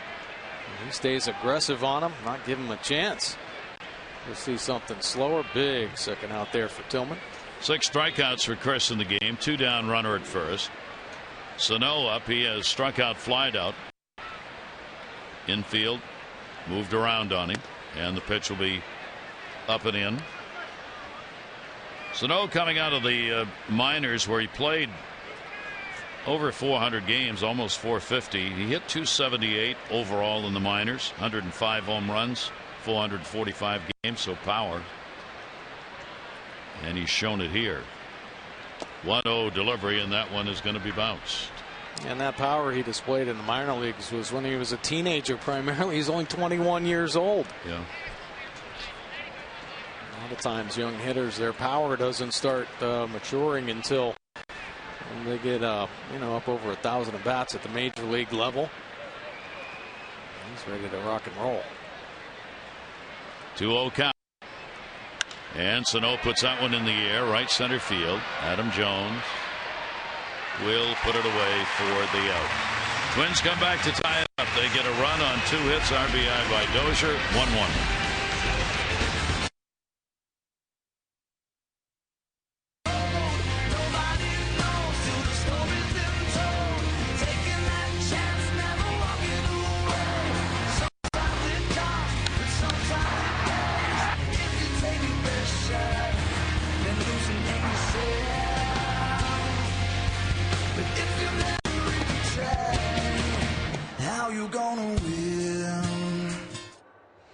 Birdland, the site on this Saturday night ball game tied at 1-1. And our Special Olympic star, Jessie's back there. Chris Davis is her favorite player. With the big sign, "I love Chris Davis." So she gets a chance after throwing out the first pitch to him to watch him take his at-bat here. He has walked and grounded out. Gibson's delivery on the way, and that'll be outside for a ball. Davis, Wieters, and Scope coming up for the Orioles in the bottom half of the 6th inning. Shift on, but shortstop still on the shortstop side of the bag here, and he went around on that one. Couldn't stay off the high heat. 1-1. They do some different things against Davis at times. Right here, crucial part of the ball game, so they got Plouffe in to respect the bunt, keeping Escobar on that shortstop side of second base. And jammed him with a real good pitch, and a 1-ball 2-strike count. So here you go, 2 strikes. The shift is on. Gibson audibles. Plouffe goes out to second base position. Dozier slides over closer to Mauer. 1-2. Chris will take it. Twins have added to their bullpen after the ball game last night. The announcement that they had traded Milwaukee left-hander Neil Kotz has now joined the ball club. They needed some help in the middle. The relief player to be named later in the deal going the other way. Pitch is taken up high. So again, a full count, 3-2 on Davis leading off the inning. Orioles have had the leadoff man on in the first, and that has been it. Of these pitchers have had a bit of a problem getting leadoff batters out, but not in this ball game. 3-2 delivery, and does here leadoff walk. Let's see what the Orioles can do with that one. Second walk by Gibson. This copyrighted telecast presented by authority of the Orioles may not be reproduced or retransmitted in any form, and the accounts and descriptions of this game may not be disseminated without the express written consent of the Orioles. Hey, when you got your trucker hat, did you get the pom-poms? I did not get the pom-poms. I didn't either. No. I think we're going to have to inquire about that. And have a hat without pom-poms. Runner on at first base, and the pitch down low to Wieters, popped out, called out on strikes. These Twins have held the Orioles to 3 runs or less 5 straight games. That's how good their pitching has been against the O's. Ground ball, diving, can't get it. Dozier. Hunter will hustle in to hold the runner at second base, and Wieters is on with a base hit. 2 on and nobody out. Matt Wieters taking advantage of that hole over there after a great at bat by Chris Davis. One thing in his mind, he hooks it in there, the changeup that he's got to reach out and catch out in front for the base hit. He'll start to put a little pressure on now. So here's a scoring opportunity. Jonathan Schoop is coming up, a double and a strikeout. Defense, the infield looking into the dugout for the Twins. Plouffe is going to play on the grass at third. Mauer in front of the runner at first. And Jonathan Schoop stands in with nobody out and 2 on.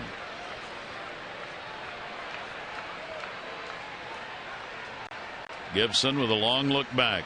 Does square, does drop it. It's a beauty. Got to go in a hurry. Nice play by Gibson to get rid of that. But a great bunt by Jonathan Schoop.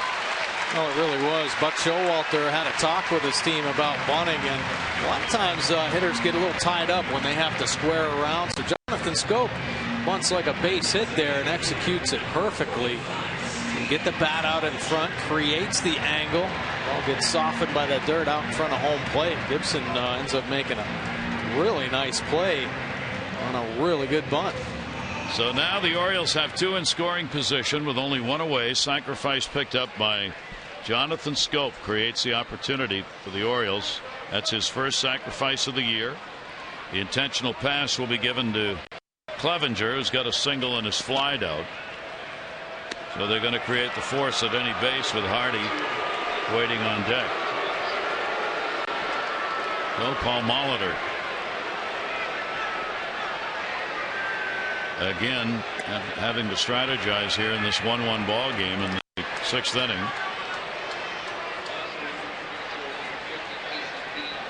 Bullpen getting active as well for the Twins. And managers, they play out the scenarios. What's going to happen? Take a look at Feen and Dunsing on the Twins bullpen, and Buck Showalter had to believe that if he worked a sacrifice bunt, that they were going to walk Clevenger just for the double play opportunity. I mean, you got a sinker baller on the mound that's showing great command of that. So Paul Molitor says, put him on. We got our double play specialist on the hill. He's hoping J.J. Hardy won't break out of his little downtime at the plate here in this situation. Davis a walk. Wieters a single. The intentional pass to Clevenger. Loaded him up. J.J. Hardy is grounded out. And he has drawn a walk. Game is tied. Orioles are 1 for 6 with runners in scoring position in the ball game. And a big moment. Gibson working out of the stretch. Down to third. Foul ball by just that much.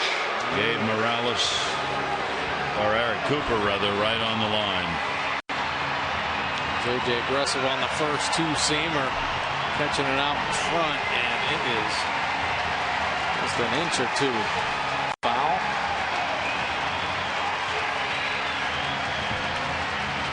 Runners head back and a 1-strike count on Hardy.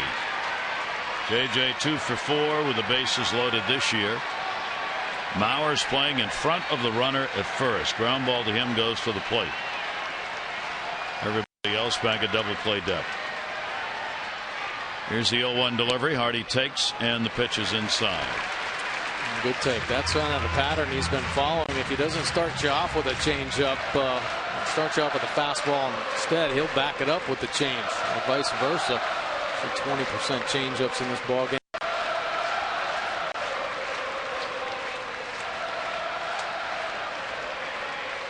Gibson, the 1-1 delivery. Hardy will take it, and it's down low. 2-1.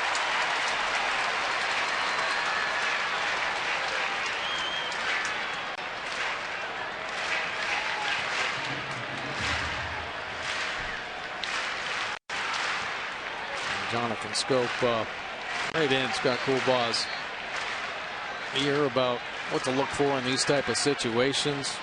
Coolbaugh played in the big leagues. Been around the big league atmosphere a number of years. 2-1 down the line in right. That'll end up foul and into the seats.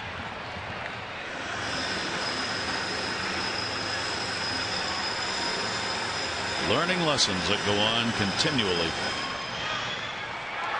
Out to the mound to be sure now.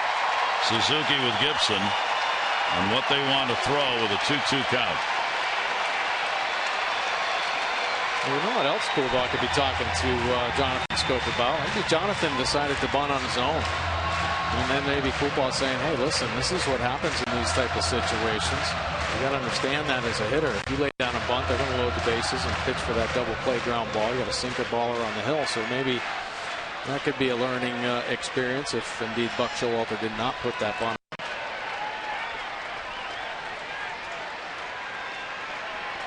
Sacks are full. 2-2 delivered to Hardy. Hardy down to third again. Again foul underneath the feet of Chris Davis. Well, a battle here. Pretty efficient in this ball game. 94 thrown. Orioles have worked him up to 18 here in the inning and only one out.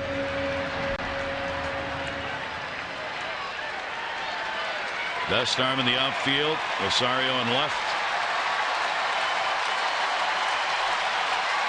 2-2. Delivery on the way by Gibson. Good take by Hardy and a full count.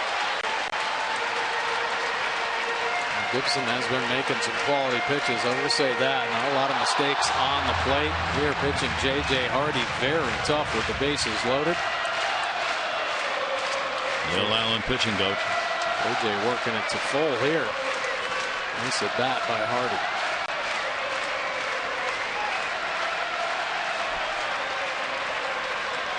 Three, 2, 1 out. With the sacks full, here's the full count pitch and a third ground ball down the third baseline in foul territory. He was on that changeup. JJ's hooked a couple of them down that left field line. Just foul. JJ out in front. Definitely have to protect. Possibly expand the zone a little bit. Hope that he bounces one or makes a mistake on the plate.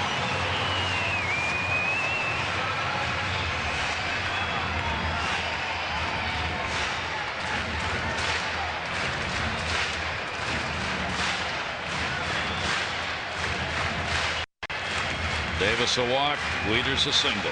Intentional pass, Clevenger.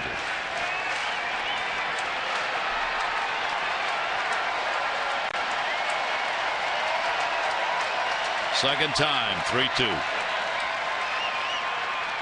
Hardy in the air to right field. Torrey, Hunter back. Makes the catch. Runner tags Davis. He'll score. Throw. There is none. Sacrifice fly by J.J. Hardy, and the Orioles have a 2-1 lead. Boy, what an at bat by J.J. Hardy. Take a look at how Gibson worked him. Two-seamer in. Backs it up with a changeup in off the plate. And then how about the slider to get in your head? Another fastball down the middle, but changeup there. Pulled foul. Another two-seam fastball and changeup. Pulled foul. Either Hardy or Gibson giving in. Finally, Hardy able to execute the sacrifice fly to give the Orioles the lead. This after Chris Davis started this inning off with a big base on balls. 8-pitch at bat. And the Orioles on top. Now runners at first, second, and 2 down. Urrutia, the RBI double that came in the second inning. The Twins tied it up in the 6th inning. A Dozier single that brought in Escobar, who had a leadoff double. Now the Orioles in the bottom half of the 6th have gone back on top 2-1, and there's Hardy, who gets his 32nd run batted in.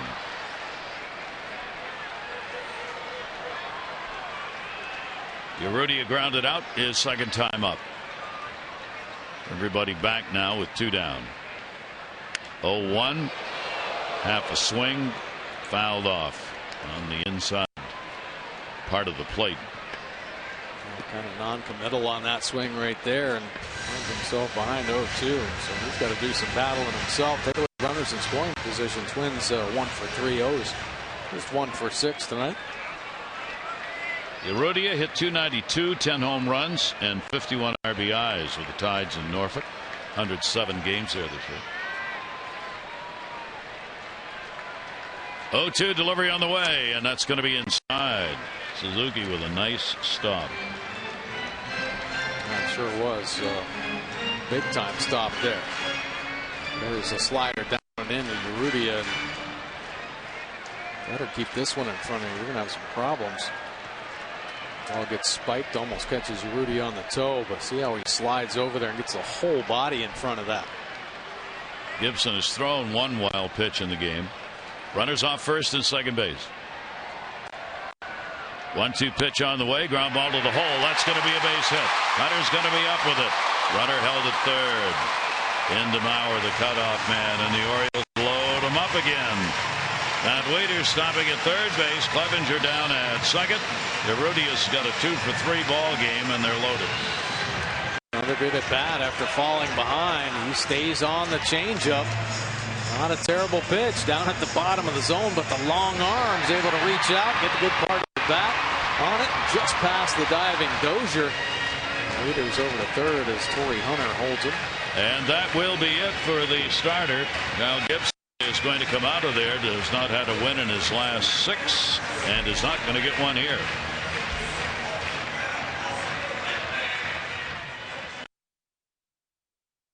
And he had his stuff working tonight. Only 2 earned runs, 54% fastballs, had the 2-seamer working, 19% breaking balls. That was a slider. But look at the changeup number. 27% of the time he was executing that pitch perfectly. Now it's time for a little relief for your car too. Visit Jiffy Lube for regular oil changes and help prevent damage and wear to your engine. Jiffy Lube, drive in today. Well, Casey Fiend out of the Twins bullpen, very solid year. 54% fastballs. Breaking ball 46% of the time. Has a nice little cutter to go along with his fastball. 3.57 earned run average, 3 wins, 26 punchouts, just 4 walks in 45 1/3 innings. He's all over the dish with all of his pitches, holding opponents to a 243 batting average as a righty. So just 206. Lefty's way up to 296. So the Orioles have loaded the bases and a chance to put a little distance between themselves and the Twins here in the 6th inning. 1 run in, sacks are full. Manny Machado, a base hit. He is 1 for 3 in the game. Fiend's delivery to him. Machado has picked up a home run off Fiend. He is 2 for 4 with the 1 long ball. And gets a chance here with the bases loaded. Wieters, the lead runner. Clevenger at second base. Urrutia is on at first. And a foul ball off the end of the bat. And an 0-2 count. Take a look at Manny Machado this season with runners in scoring position. Started off kind of slow. Started to increase his batting average and obviously the production in May. But June, a monster month. 480. Had 22 RBIs. And here in August, 455. So he's red hot again. 62 RBI on the year, only trailing Davis and Jones. Overall number 304 in these situations this year. 0-2 count. Fiend ready. Pitch will be outside. Fiend worked in the ballgame last night. Had a solid inning as he retired the side in order. Casey Fiend this year, 3 2/3 innings worked against the Orioles. He's given up 2 runs on 2 hits. Veteran here with a 1-ball 2-strike count. The Orioles have the 2-1 lead. 1-2 delivery on the way. Will miss down low. 2-2. Manny Machado's had some of the best at bats you're going to see, and he's been able to stay consistent all year long. Very impressive year for Machado. Not only his batting average and his production, but being moved to the top of the order, just 23 years old and showing great composure. Way up. So Fiend nowhere to put him. And a 3-ball 2-strike count.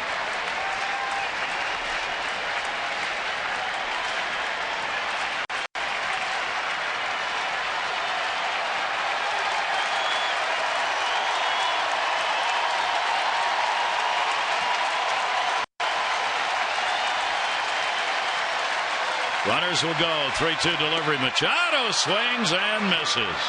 So Fiend comes on and gets a big strikeout. The Orioles on a sac fly by J.J. Hardy scoring Davis have taken the lead 2-1.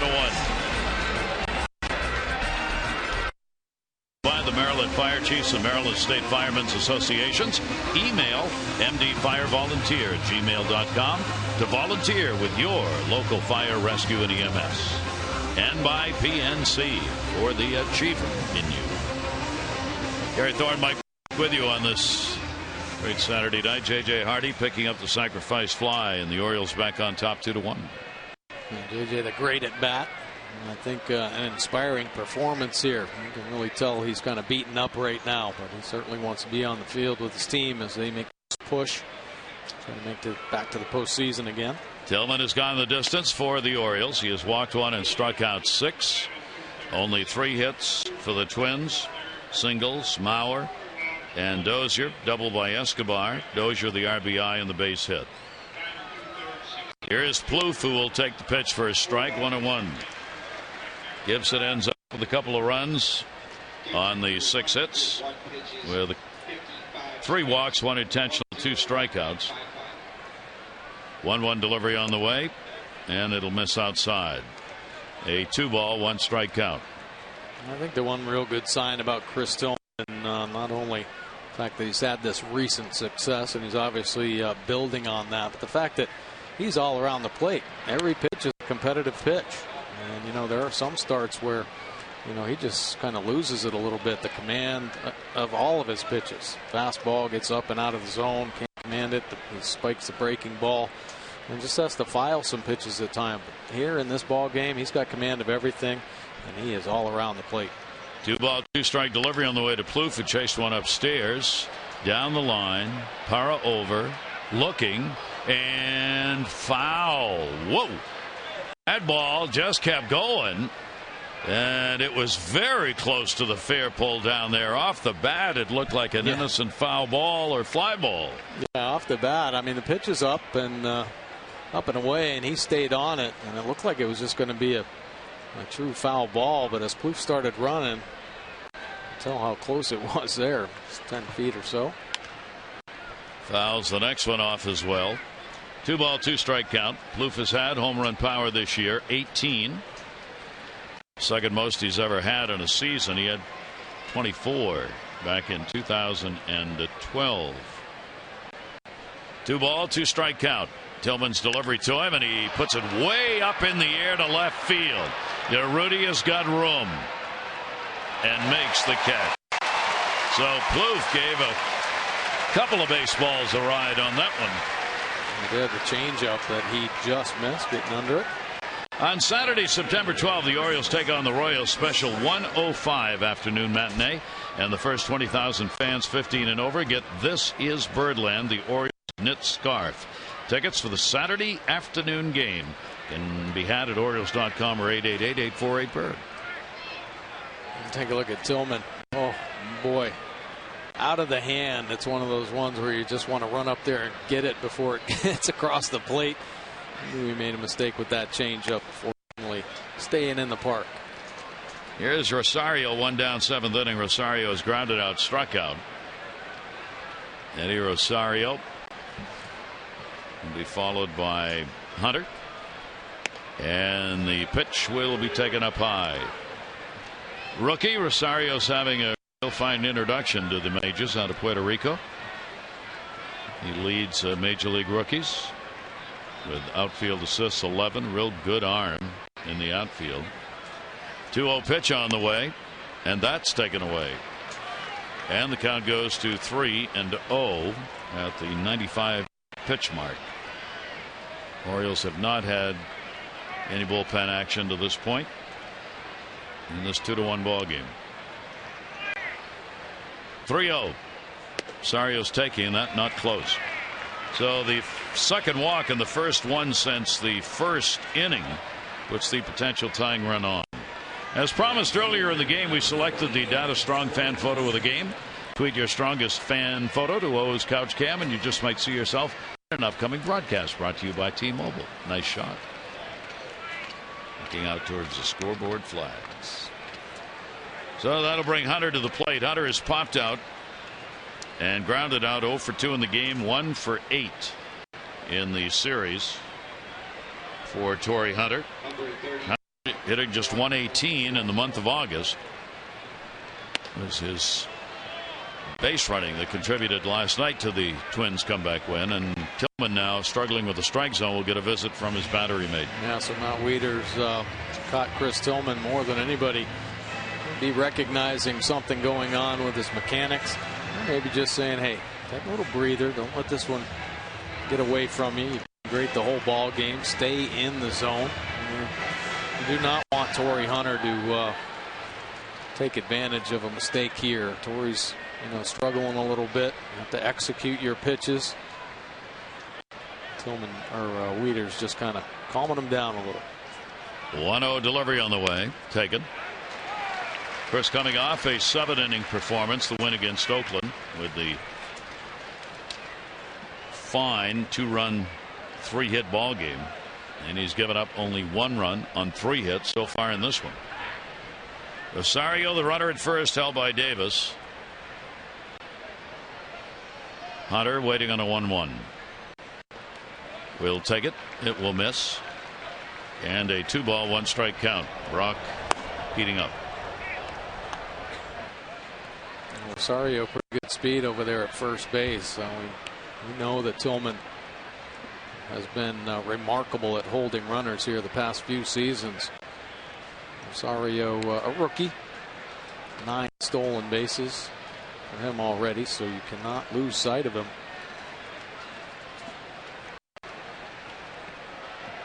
Butch Davis, their first base coach, went over before that throw over, had a word with the runner, if only to attract Orioles' attention, Tillman's in particular.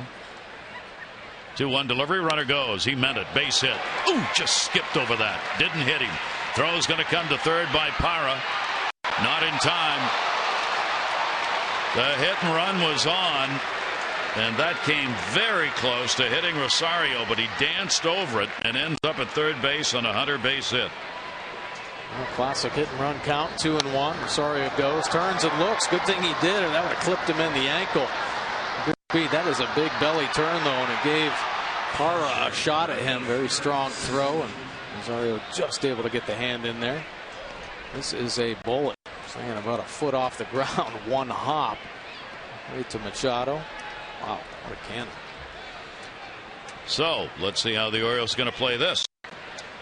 Suzuki is up. He is flied out and grounded out. There's only 1 away. First and third. Rosario's got all that speed at third base. Orioles will set up looking for the double play. Suzuki's been the big RBI man against the Orioles this year. He's driven in 4. And he's got a 5-game hit streak. 0 for 2 tonight. Throw over, fake, and look back. Boy, we haven't seen that for a long time. Well, they banned the third to first move. So Tillman steps off, fakes to first, and tries to backdoor Rosario at third. I think that's pretty heavy play there. You got a young player at third base. It's worth a try. Heck yeah. 1 away. Another big moment here. Lots of them in a tight ball game showing up.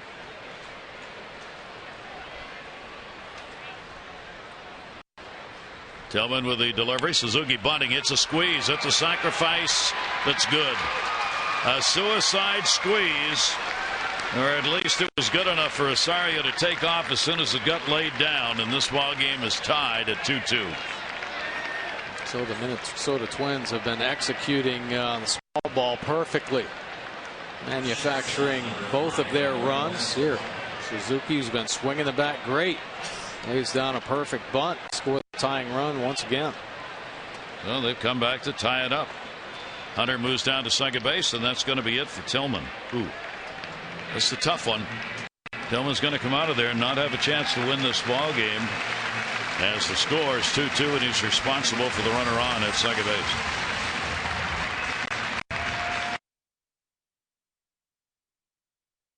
Going 6 2/3, gave up a couple earned runs, but 70% fastballs, Breaking ball 19% of the time, the change 11%. Had everything working. Great command of all of his pitching. And now Brad Brock coming out of the Orioles bullpen. Last 18 appearances, .36 earned run average, holding opponents to just a 183 batting average.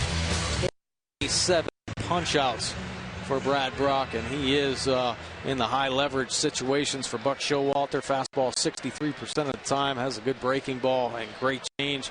2.43 earned run average, picked up 4 wins, a save on the year, 69 punch outs, 24 walks. Look at a on the batting average, just 198 on the season.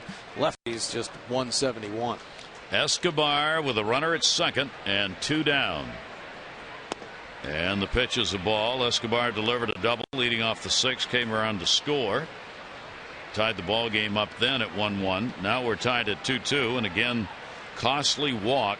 Rosario's 1-out walk, and then the manufacturing of a run on the hit and run by Hunter and the squeeze play by Suzuki.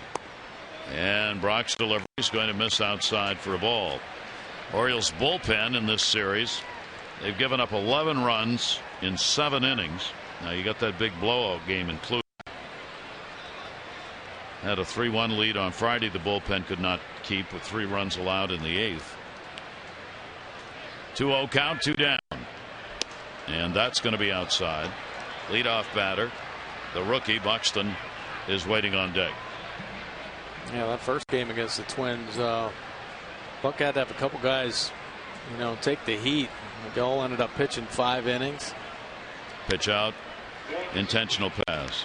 Garcia and T.J. McFarland took the lumps there, giving up the 9 runs. And so Buck rested the bullpen, but when you know it, everything lined up perfectly for an Orioles win. And Darren O'Day, uncharacteristically, giving up 3 runs. They weren't hard hit by any means, and unfortunately, as Buck say, baseball gods weren't looking down on O'Day and the Orioles last night. Bullpen's been fabulous all year long. Here is Buxton, now the leadoff batter. Runners on at first and second base with 2 out. And the rookie will take it for a strike. He has struck out, flied out, and had a sacrifice. This is a Paul Molitor ball game you're seeing right here. Molitor's the old school baseball about putting runs together, knows how to do it, execute. Absolutely. Do little things, and they've done them. That ball's going to be a base hit into left field and will score the run. Hunter will come around. No chance for Urrutia. He'll go into third. And the single by Buxton, an RBI, and the Twins are on top 3-2. Our Lexus of Towson drive of the game. Buxton getting on a Brad Brock offering here, just dropping the head on the heater. Torrey Hunter able to score the go-ahead run, and once again the Twins answering the bell late in the ball game to take the lead. Our Lexus of Towson drive of the game. They are the area's #1 volume Lexus dealer, 5 years running. See why. LexusofTowson.com. First and second, and here's Dozier. Dozier, an RBI, came in the 6th inning on a single. And we'll take the pitch down low for a ball. That run will be charged to Tillman. So he's on the losing side of the game for the moment, with the 3 runs on 4 hits over 6 2/3 innings. And Dozier's got a shot with Escobar and Buxton on second and first. Good speed all around, and that'll be fouled back off Wieters. Well, I think Chris Tillman threw a great game. Very impressive with his command of all of his pitches. Battled, got deep into a ball game once again. I just think when the opportunities brought themselves up, Paul Molitor took advantage of them with the situational baseball. Nice bunt by Suzuki. He's just doing things you don't see much anymore. The managers do. You don't play those kind of games. Popped up first base side, Davis. And Chris has got it for the, but a couple of runs in, and they did it on a walk, a couple of walks and 2 hits. Our Honda do-ups, Pyra, Jones, and Davis, as it's 7th inning stretch time at the yard.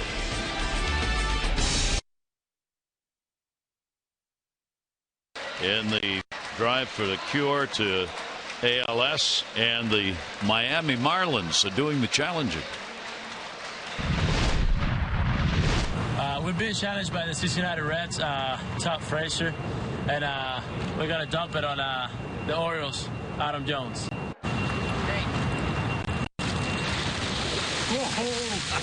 There's A. Fernandez there. Here is the ice challenge. The bullpen catcher, Jet Ruiz, is the Orioles spokesman for this initiative. Baltimore walked to defeat ALS's October 3rd at Rash Field in the Inner Harbor. And you can get information at webalsa.org/Baltimore. The Ice Bucket Challenge, donations taken. Major League Baseball has been involved in this for a couple of years now. And there is the bullpen catcher who's heading it up for the Orioles. Jet Ruiz, very nice. And always great to bring awareness to ALS. And the Ice Bucket Challenge has really taken hold, hasn't it? And there's your dress. It's not my dress. Don't be laying that on me now. The one we were talking about? Yeah, that is. That's the lady who's made the Hawaiian T-shirt dress, selected by the Bird to do a little dancing on the roof.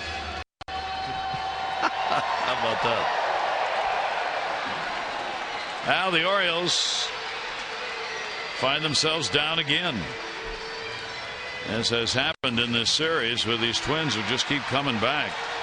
Twins in the 6th inning got a run on 2 hits, and in the 7th inning get 2 runs on 2 hits, leave a couple on base. They have put up 2 sacrifices in the last 2 innings, one a squeeze sacrifice for an RBI. They have pushed the right buttons, Paul Molitor has, to get the lead. So the Orioles again asked to battle back here. Parra has gone 0 for 2 and has a sacrifice in the ball game. Trevor May warming up. Well, it's been a few days since the Orioles have had a walk-off win. Of course, 3 walk-offs on this homestand. So it'll be nice to see him work a nice comeback here. The Orioles need it. 0-1 delivery on the way, all the way to the backstop. Comes right back to Suzuki. And a 1-ball, 1 strikeout on Parra. Jones and Davis to follow, bottom half of the 7th inning. Bean came on to get the strikeout of Machado to end the 6th. He now has got a chance to be the winning pitcher in this ball game. 1-ball, 1 strike delivery on the way, down to first and foul. And a 1-ball, 2 strikeout on Parra. 3 runs on 5 hits for the Twins. A couple of runs for the Orioles on the 6 hits they have in the ball game. Orioles have stranded 8. Now the Twins have left 5. 1-2 on Parra. Straight up D against him. And he'll go to short. Escobar. Parra is retired. Well, your favorite Orioles are back with their favorite dogs and cats. The 16 Oriole Pet Calendar proceeds benefit the Barks Baltimore Animal Rescue and Care Shelter. It's a 16-month calendar. They're available now at Oriole Park at the official Orioles team store in York, PA. And you can get yours at Orioles.com/pet calendar.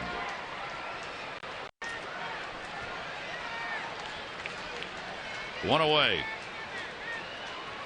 Adam Jones 0 for 3 in the ball game, 2 for 10 in the series. Casey Fiend delivers to him, and it'll be down low for a ball.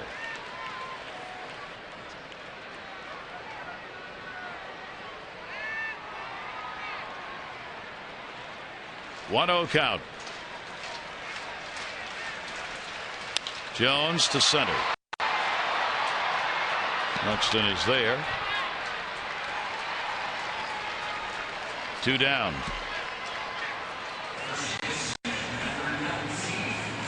Twins bullpen getting the job done for them. Fiend gets 2 outs here in the 7th, retiring the first 3 batters that he has faced. Their bullpen is ranked 10th in ERA and 12th in hits per 9 innings, but you wouldn't know it in this series so far. It's Chris Davis. Full shift put on immediately. Davis walked in the 6th inning, leading off, would come around to score on the Hardy sac fly. Chris on a check swing, 1 around. It's a strike. Well, Fiend, tougher time against left-handers this year. Take a look at Chris Davis's power zone. The red is where he makes the hardest, most consistent contact. So pitchers want to stay obviously away from the middle, but he's got orange that covers up the whole lower third. In the air to left field. Rosario. Quick inning. 1, 2, 3. Orioles are retired. 7 complete here at Camden Yards. The Twins are up by 1. In this 4-game set, Kevin Gausman on the mound against Mike Pelfrey. Coverage on MASN 1 o'clock goes extra, presented by Southwest, followed by our game coverage at 1:30. All the access you need right here on MASN. Let's take a look at tomorrow's starters. Pelfrey search of his 7th win to go along with 7 losses. 3.62 earned run average. Last start 5 1/3. He's got a no decision. But Gausman, he's been pitching very well here in his home park. It's June 28th at 1.67 earned run average, and I think the fact that he's starting to establish himself as a starter here at the major league level, he's establishing a routine. He's been throwing the ball very well. Joe Mauer will lead it off. Brad Brock stays on in relief, having come on in the 7th inning for Chris Tillman. And Mauer takes it for a strike. He has a base hit, has flied out, and has struck out. For Mauer in the series, 3 hits, 11 at bats. Brad Brock now trying to keep the Twins right where they are. Orioles got 2 at bats left to pick up a victory in this ball game. Keep in mind, Twins have won all 5 this year and have won the last 6 they've played against the Orioles. 1 ball, 1 strike count. And Mauer fouls it off. Well, a change in tenure in Major League Baseball. In our notebook, Chase Utley, of course, went from the Phillies, where he had played all his games, to the Dodgers. He played last night. He was the most tenured ball player. Now, David Wright with the Mets, Ryan Howard, Phillies, Yadier Molina with the Cardinals, and Joe Mauer with the Twins are the 4 most tenured ball players with their clubs. Utley had been number 1. And after all those rumors that Utley was going to stay with the Phillies, as soon as those stories ran for about a week, he's gone to the Dodgers. He gone. Yeah. Not easy nowadays, and you don't see it where players really stay with the team that signed them. And you better be good and you better be consistent. And most of those guys on that list have. Of course, Mauer, MVP, first-round pick. Mauer, base hit. That's going to go into the corner. Urrutia will chase it down. Joe Mauer. Urrutia had trouble with it, but will still stay. Mauer will at second base. A big leadoff double here in the 8th inning in a 1-run ball game. Take a look at the pitch here. Fastball. Great location, but this is why Mauer is a professional hitter. I mean, that pitch is tough. Not many hitters in the game can drive it. He picks it up, his 22nd double of the year. So Mauer's on at second base. And a chance to add a run. Nobody out here in the 8th inning. They've only had the leadoff man on twice. The other time was an Escobar double in the 6th inning. And they scored. Pitch away and did not go. It's an 0 for 3 in the ball game. 3 for 11 in the series. Power hitter. Brad Brock surrendering his 2nd hit since coming on in relief.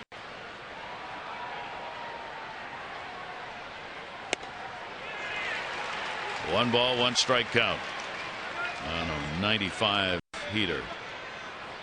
Pretty aggressive cut on that 95-mile-an-hour fastball, but it was up at the top of the strike zone, so no great power in the lower third, middle of the plate. 1-1 delivery by Brock, and a big cut. And another one at 94 and a 1 ball, 2 strike count. Each team now with 6 hits in the ball game. Twins have gone 2 for 5 with runners in scoring position. The Orioles 2 for 8. Foul back into the screen.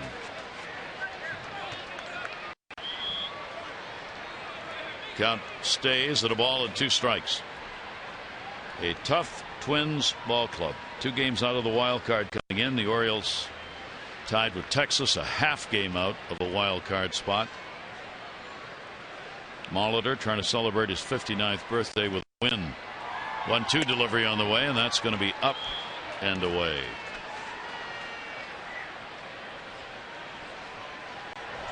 Matt's out in the Orioles bullpen. And Paul Molitor, I think a lot of people in the game thought he would be a great manager, but he got into the organization at the minor league level, some player development, some spots in the big leagues. He was a hitting coach for a little bit, and then a bench coach for Ron Gardenhire as he was being groomed to take over the managerial role. But he knows his personnel. He knows everybody in the organization. So he's got his hand on it, and he's made an impact. A lot of these young players that are doing good things at the major league level, had to go through Paul Molitor in the minor leagues. Fouled away. Well, Molitor's the homegrown story. He's from St. Paul, Minnesota. That's where he grew up. He went to the University of Minnesota, where he played college baseball. Played a lot with the Brew Crew, and then, of course, the Minnesota Twins, and now they're managers. So it's a great hometown story for Molitor in Minnesota and Minneapolis. 3-ball, 2-strike count. Runner off second, Mauer. And fouls that one back into the screen. So fouling off some tough pitches from Brad Brock.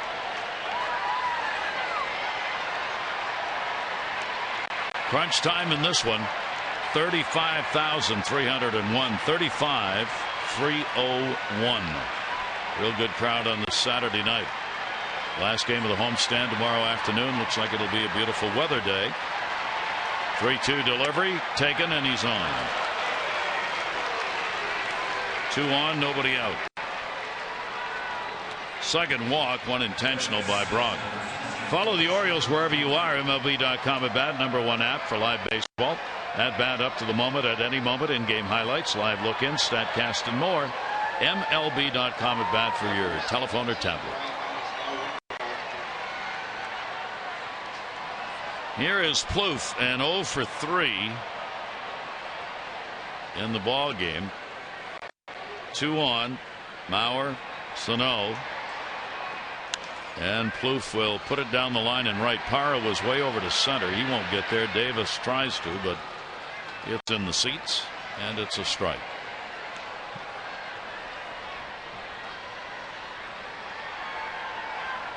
Once again, the bottom of the order actually doing most of the damage for this team. Talked about the 7, 8, 9.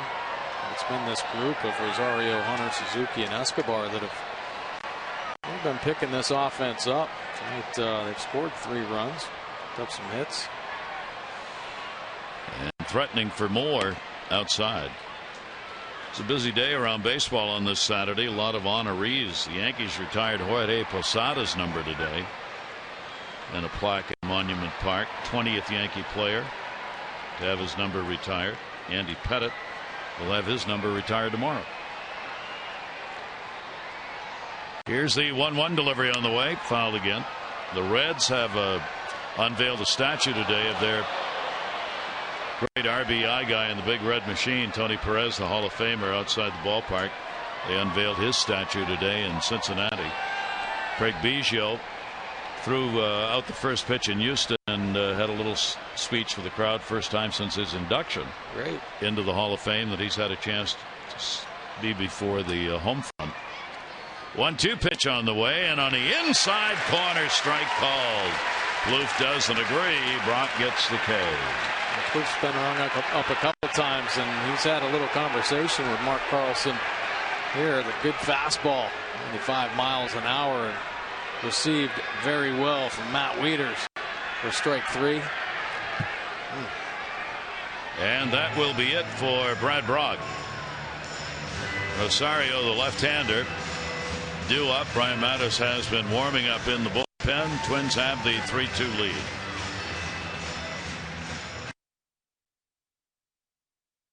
He's been able to locate it well here recently. Breaking ball, the big curve, straight change 14% of the time. Numbers very impressive here. 2.25 earned run average, 49 punch outs, 18 walks in 40 innings of work. Opponent's hitting 208 overall Righties 279, but the lefties just 145 off Mattis. Fly ball pitcher, 70% of his outs in the air. 62% of the runners that he's inherited have been stranded, 13 of 21. And he's got 2 on here with Mauer at second base. Sano on at first. Only 1 out. And here's Rosario, who will take the pitch for a strike. Rosario drew a walk and scored in the 7th inning. Officially, he is 0 for 2 in the ball game. So Brian Mattis asked for asking.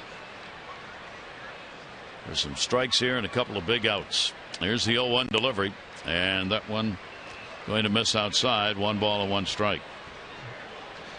In the bullpen now, the Orioles will get a right-hander up. Garcia getting ready to go. Rosario has hit .241 off the lefties. 50 points lower than against right-handers. 1-1 delivery to him. Swing and a miss. Trevor May up for the 2nd time for the Twins.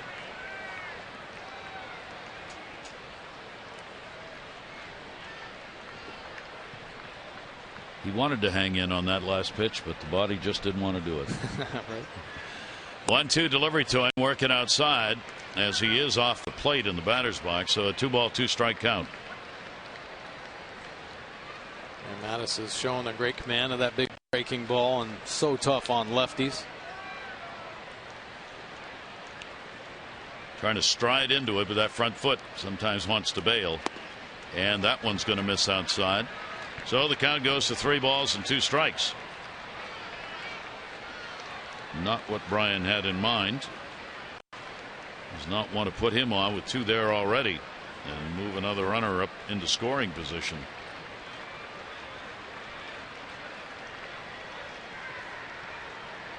(3-2) and he got him to wave. Stayed out there, and Rosario goes down swinging, and that will be it for Mattis. A good fastball here. He's trying to fill up that area down and away. Attacks it again and comes up with a big strikeout. So Brian will work just a third of an inning in a specialty role here in this game. He gets the strikeout, still 2 on, but now there are 2 down for Torrey Hunter.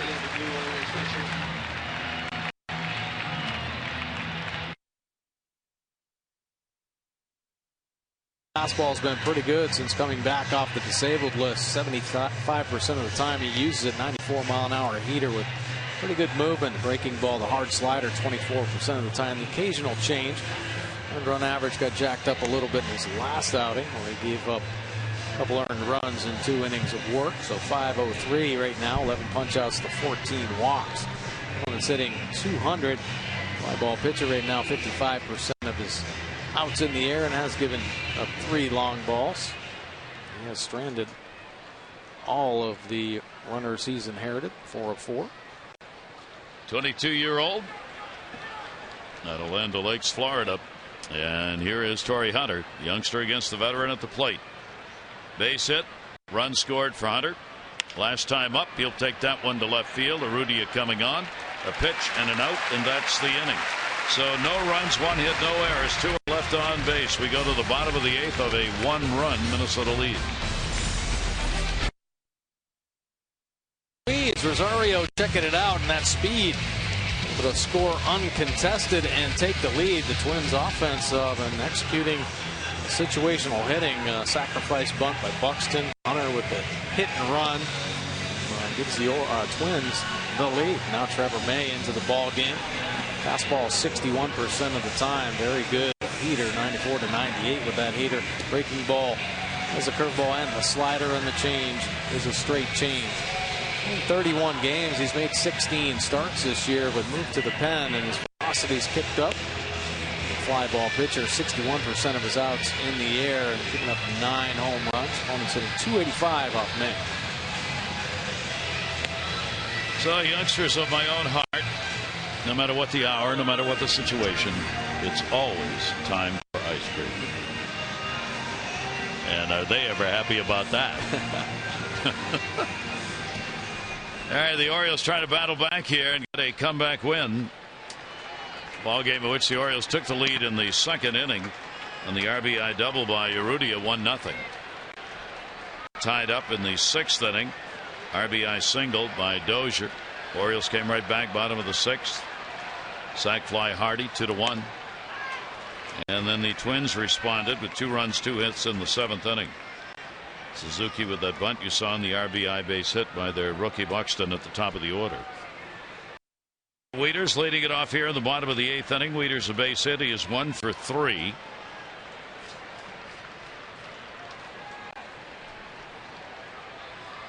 Oh, 1 pitch to him will be bounced 4 feet out in front of the plate.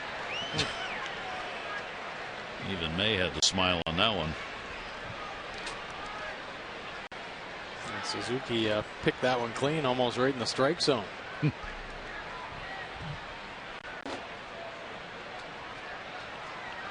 1-1 pitch.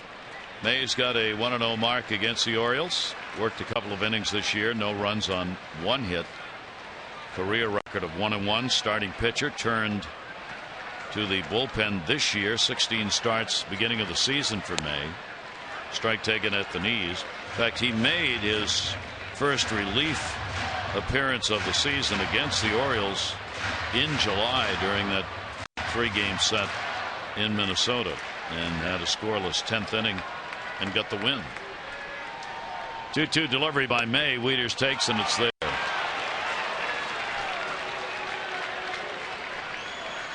Wieters doesn't like the call. A pretty good change up here. Kind of freezes Wieters. See the buckle. It works its way back to catch the edge of the plate. Wieters gets that foot down, but a little hip flinch. Sneaks in there for the first out. Orioles have struck out only 4 times. Gibson had 2. Fiend had 1. Now May has 1. Breaking ball, a called strike. Jonathan Schoop. Schoop with a double. 1 for 2 and a sacrifice in the ball game. And a swing and a miss as he came back at 95. Zach Britton in the bullpen for the Orioles. In the 4-3 win the Twins got last night, their bullpen, Fiend, May, and Gibson, worked 3 innings, gave up nothing. That one will be fouled away. We've got Fiend and May so far appearing in this ball game. In the 15-2 run, Duffy went 7 2/3. Their starter, Octor, who has been sent down, had an inning and a third. Not a good cut. Play's got to be made, though, and it is. 2 strikeouts. Schoop retired. Well, May has that full arsenal of being a starter, and just burying the curveball. Back-to-back Ks. Look at this curveball. Look at the knuckle curve getting on top. Throws it hard. Jonathan Schoop just wailing at it. Can't get a piece. So Clevenger up 1 for 2 in an intentional pass. He scored in the 2nd when he got a base hit. The pitch is going to miss for a ball. Oakland at home against the Rays tonight. 3rd inning ball game tied at 1. The Rays are another one of those teams we were talking about in a chase for the wild card. That ball off the glove should be a base hit. It will be. Didn't field his position, and as a result, the Orioles get a runner on here in the 8th with 2 down. Well, this ball kind of checked up on him. Clevenger off the end of the bat. May kind of flinches a little bit, goes off the end of the glove. Clevenger picking up another base hit. Ball working away right off the end of the bat. And May with the flinch, and then reaches, but a little too late, and slows it down just enough. So the Orioles will try and take advantage. J.J. Hardy 1 for 1 off May. Orioles have their 7th hit of the ball game, and Hardy will take the pitch for a strike. J.J. drove in a run in the 6th inning on a lengthy at bat when he got a sac fly. Gibson 2 runs, 6 hits over 5 2/3. Casey Fiend an inning and a third, 1 strikeout.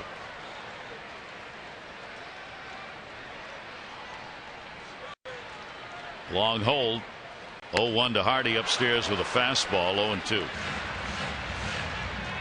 That ball just took off up and out of the zone. J.J. shaking his head a little bit.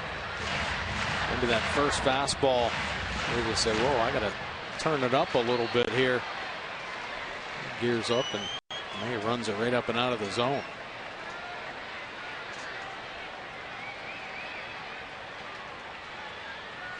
Here's the 0-2 delivery on the way. Hardy will take it down low, blocked again. Suzuki holds the runner at first base. Steve Clevenger. Clevenger with a 2 for 3, by the way, with 2 singles tonight. Represents the potential tying run for the Orioles. And Mauer chatting.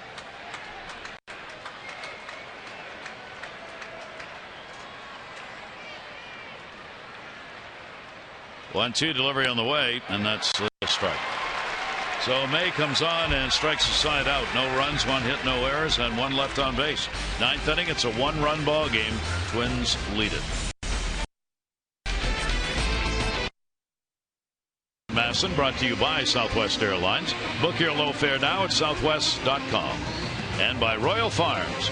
Royal Farms ATMs are surcharge free. Get your cash for nothing. Bank credit card fees may still apply. Beautiful light at the ballpark. Gary Thorne and Mike Bordick.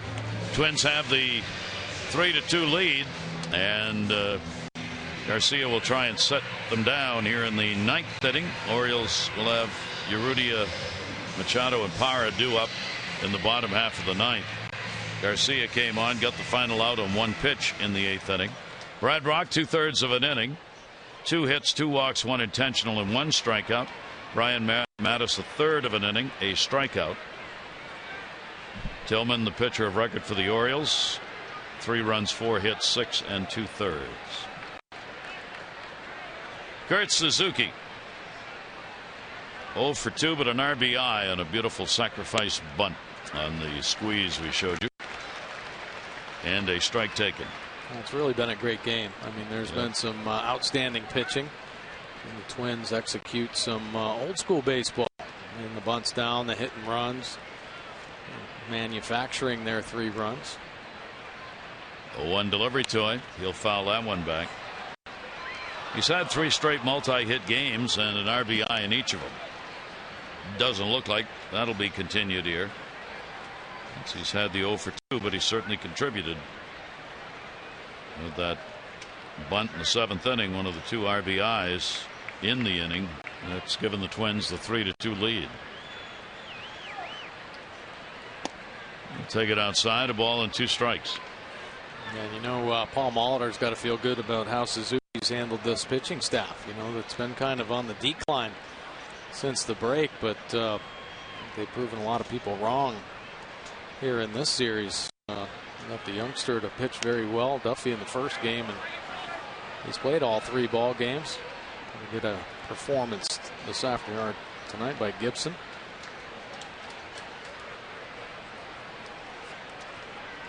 Garcia with a 1-ball 2-strike count on him. Escobar and then Buxton at the top of the order are due up.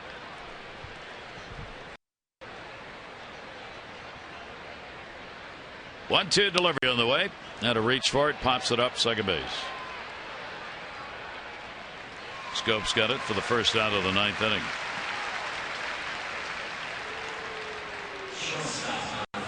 And Garcia, after being hidden most of the year with the injury, back up with the Orioles and starting to get some time in. Every performance that's a quality one for him just means the next time around he's got more of the faith of the manager. 1 down, breaking ball in their first strike to Escobar. Oh, it's so big for him. I mean, what a year for him to learn about what it's going to take to pitch at this level. Getting some unbelievable experience out in that bullpen. Just being in the big league clubhouse. Down to first, Davis. 2 down. Nice play by Chris. And the bullet right at him. Not a lot you can do. Just to hope you get yourself in a good position. Davis got down low. And the harder it's hit, the lower you get. Gave himself the best chance. Come up with a nice play in the second out. 2 down, nobody on. Buxton at the top of the order. Base hit and an RBI, a sacrifice. He is struck out and flied out. 4 hits, 14 at bats in this series. Gibson picked up the close And the save in the ball game last night's up again. This game's exactly like last night, except there's 1 run less on each side. That's how they finished last night, was Feen, May, Gibson, and now they've had Feen, May, and Gibson's ready to go again. Byron Buxton. 1 ball, 1 strike count. And that'll be fouled off at the plate. Well, this is something Garcia has been showing since coming back off the disabled list. That great movement on the fastball. 92 to 94 miles an hour. Occasionally get it up there 95, 96. But that nice life in the zone has helped him. 1-2 delivery on the way. Buxton will put it towards the gap. Parra was in. Diving. Can't get it off the end of the glove. Adam Jones has got to regroup to find it and will hold him to a double. Parra had a long run and is down. Oh, he landed hard. Full extension. Just on the end of the glove. Almost came up with an incredible snow cone grab. Take a look at this effort. Elevated a little bit on the heater. And diving back and over. He got the hip a little bit there. Adam Jones backing up. One thing we've noticed about Adam Jones here, his positioning, detail to the game. Adam Jones is around every baseball hitting the outfield. Parra's got the limp going on the right hip. Yeah, landed on that hip as he tried to readjust as the ball was heading towards the gap. So Buxton another base hit. Number 66, TJ McFarland. 2 for 4 in the ball game. Boy, is that ever a potential big run. Here's Dozier, has already got an RBI single, 1 for 3 and a walk. And Dozier will take it for a strike. Yeah, in this situation here, the outfield better be on their toes because Buxton at second base can flat out fly. And he got into second base quickly on that double. Dozier's got 7 RBIs against the Orioles this year. He leads the Twins in that department.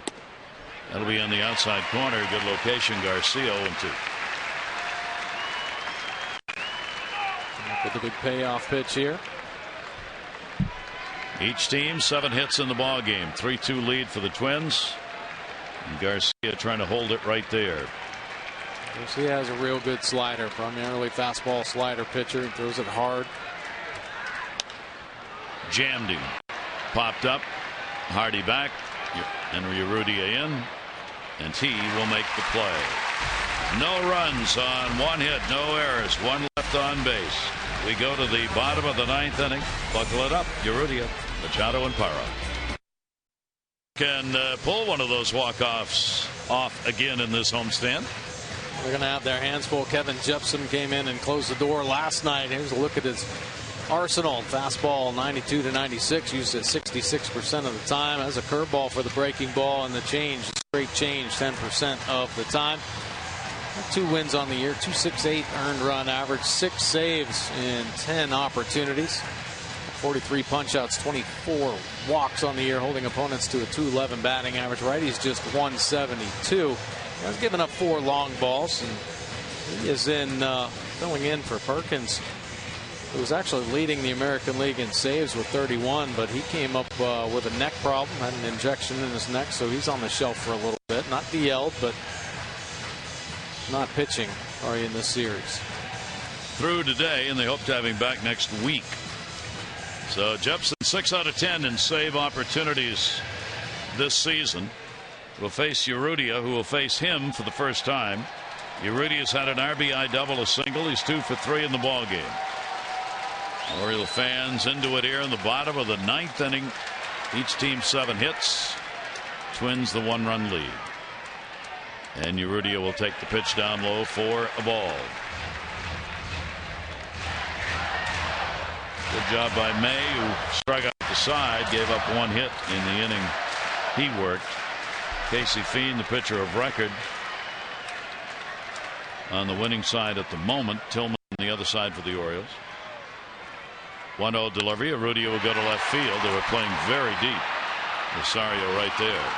He got fooled on that, and you can see he went, ooh. Yeah, I think that ball was up in the lights for a little while. So he had to wait for it to come out. Ended up getting down low to make that play. Nice swing by Urrutia.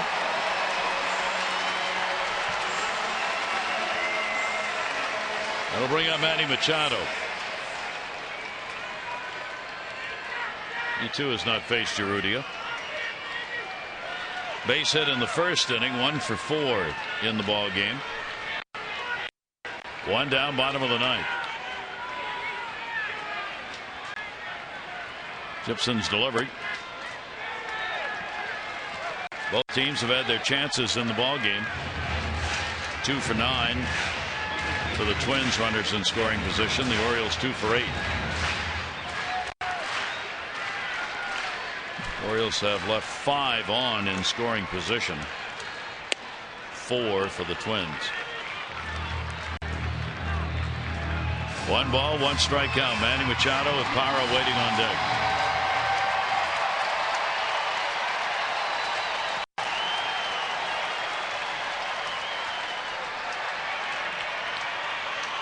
One delivery to him. Manny foul tip in the mitt. These 1-run ball games have really hurt the Orioles after they were such a big help last year. The Orioles, one of the top 3 teams in largest decrease in 1-run wins in the majors this year. Not over with this one yet, though. That one's going to be bounced in a 2-ball, 2-strike count. Well, the Orioles have had some opportunities in this ball game. And, they had a lot all year to try to get out of those, overcome those 1-run losses. But new season now, and it starts here in the 9th inning. They've got to find a way to try to pull this one out. 2-2. Right field. Hunter's there, and there are 2 down. So the Orioles down to their final out to work with. And Parra coming up. Parra's had an 0 for 3 and a sacrifice in this game. 1 for 1 lifetime off Gibson.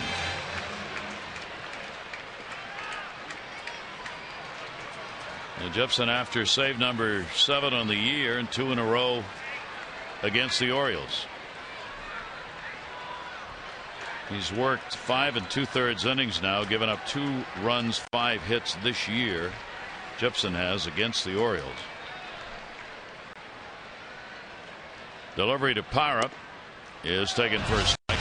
Parra's had a nice homestand, 4th home run this homestand. So right guy in the right spot here. So come up with another big hit.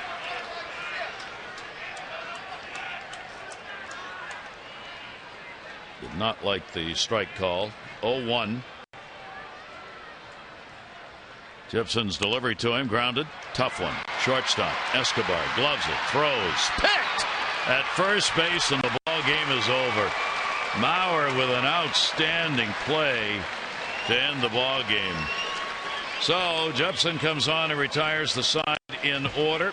6 in a row have been won by the Twins against the Orioles this year. 7 in a row against the Orioles overall. And now the Orioles tomorrow will try and avoid a 4-game sweep. Tomorrow, Kevin Gausman takes the mound against Mike Pelfrey. Coverage on Masson begins at 1 with O's Extra presented by Southwest, followed by game coverage at 1:30. This has been a Masson presentation. O's Extra presented by PNC is coming up right now. Tom and Rick standing by. Yet another tight 1-run ball game. For Mike Bordick and all of our crew, final here. Twins won it over the Orioles 3-2. We'll see you tomorrow afternoon. Good Lord willing. Adieu.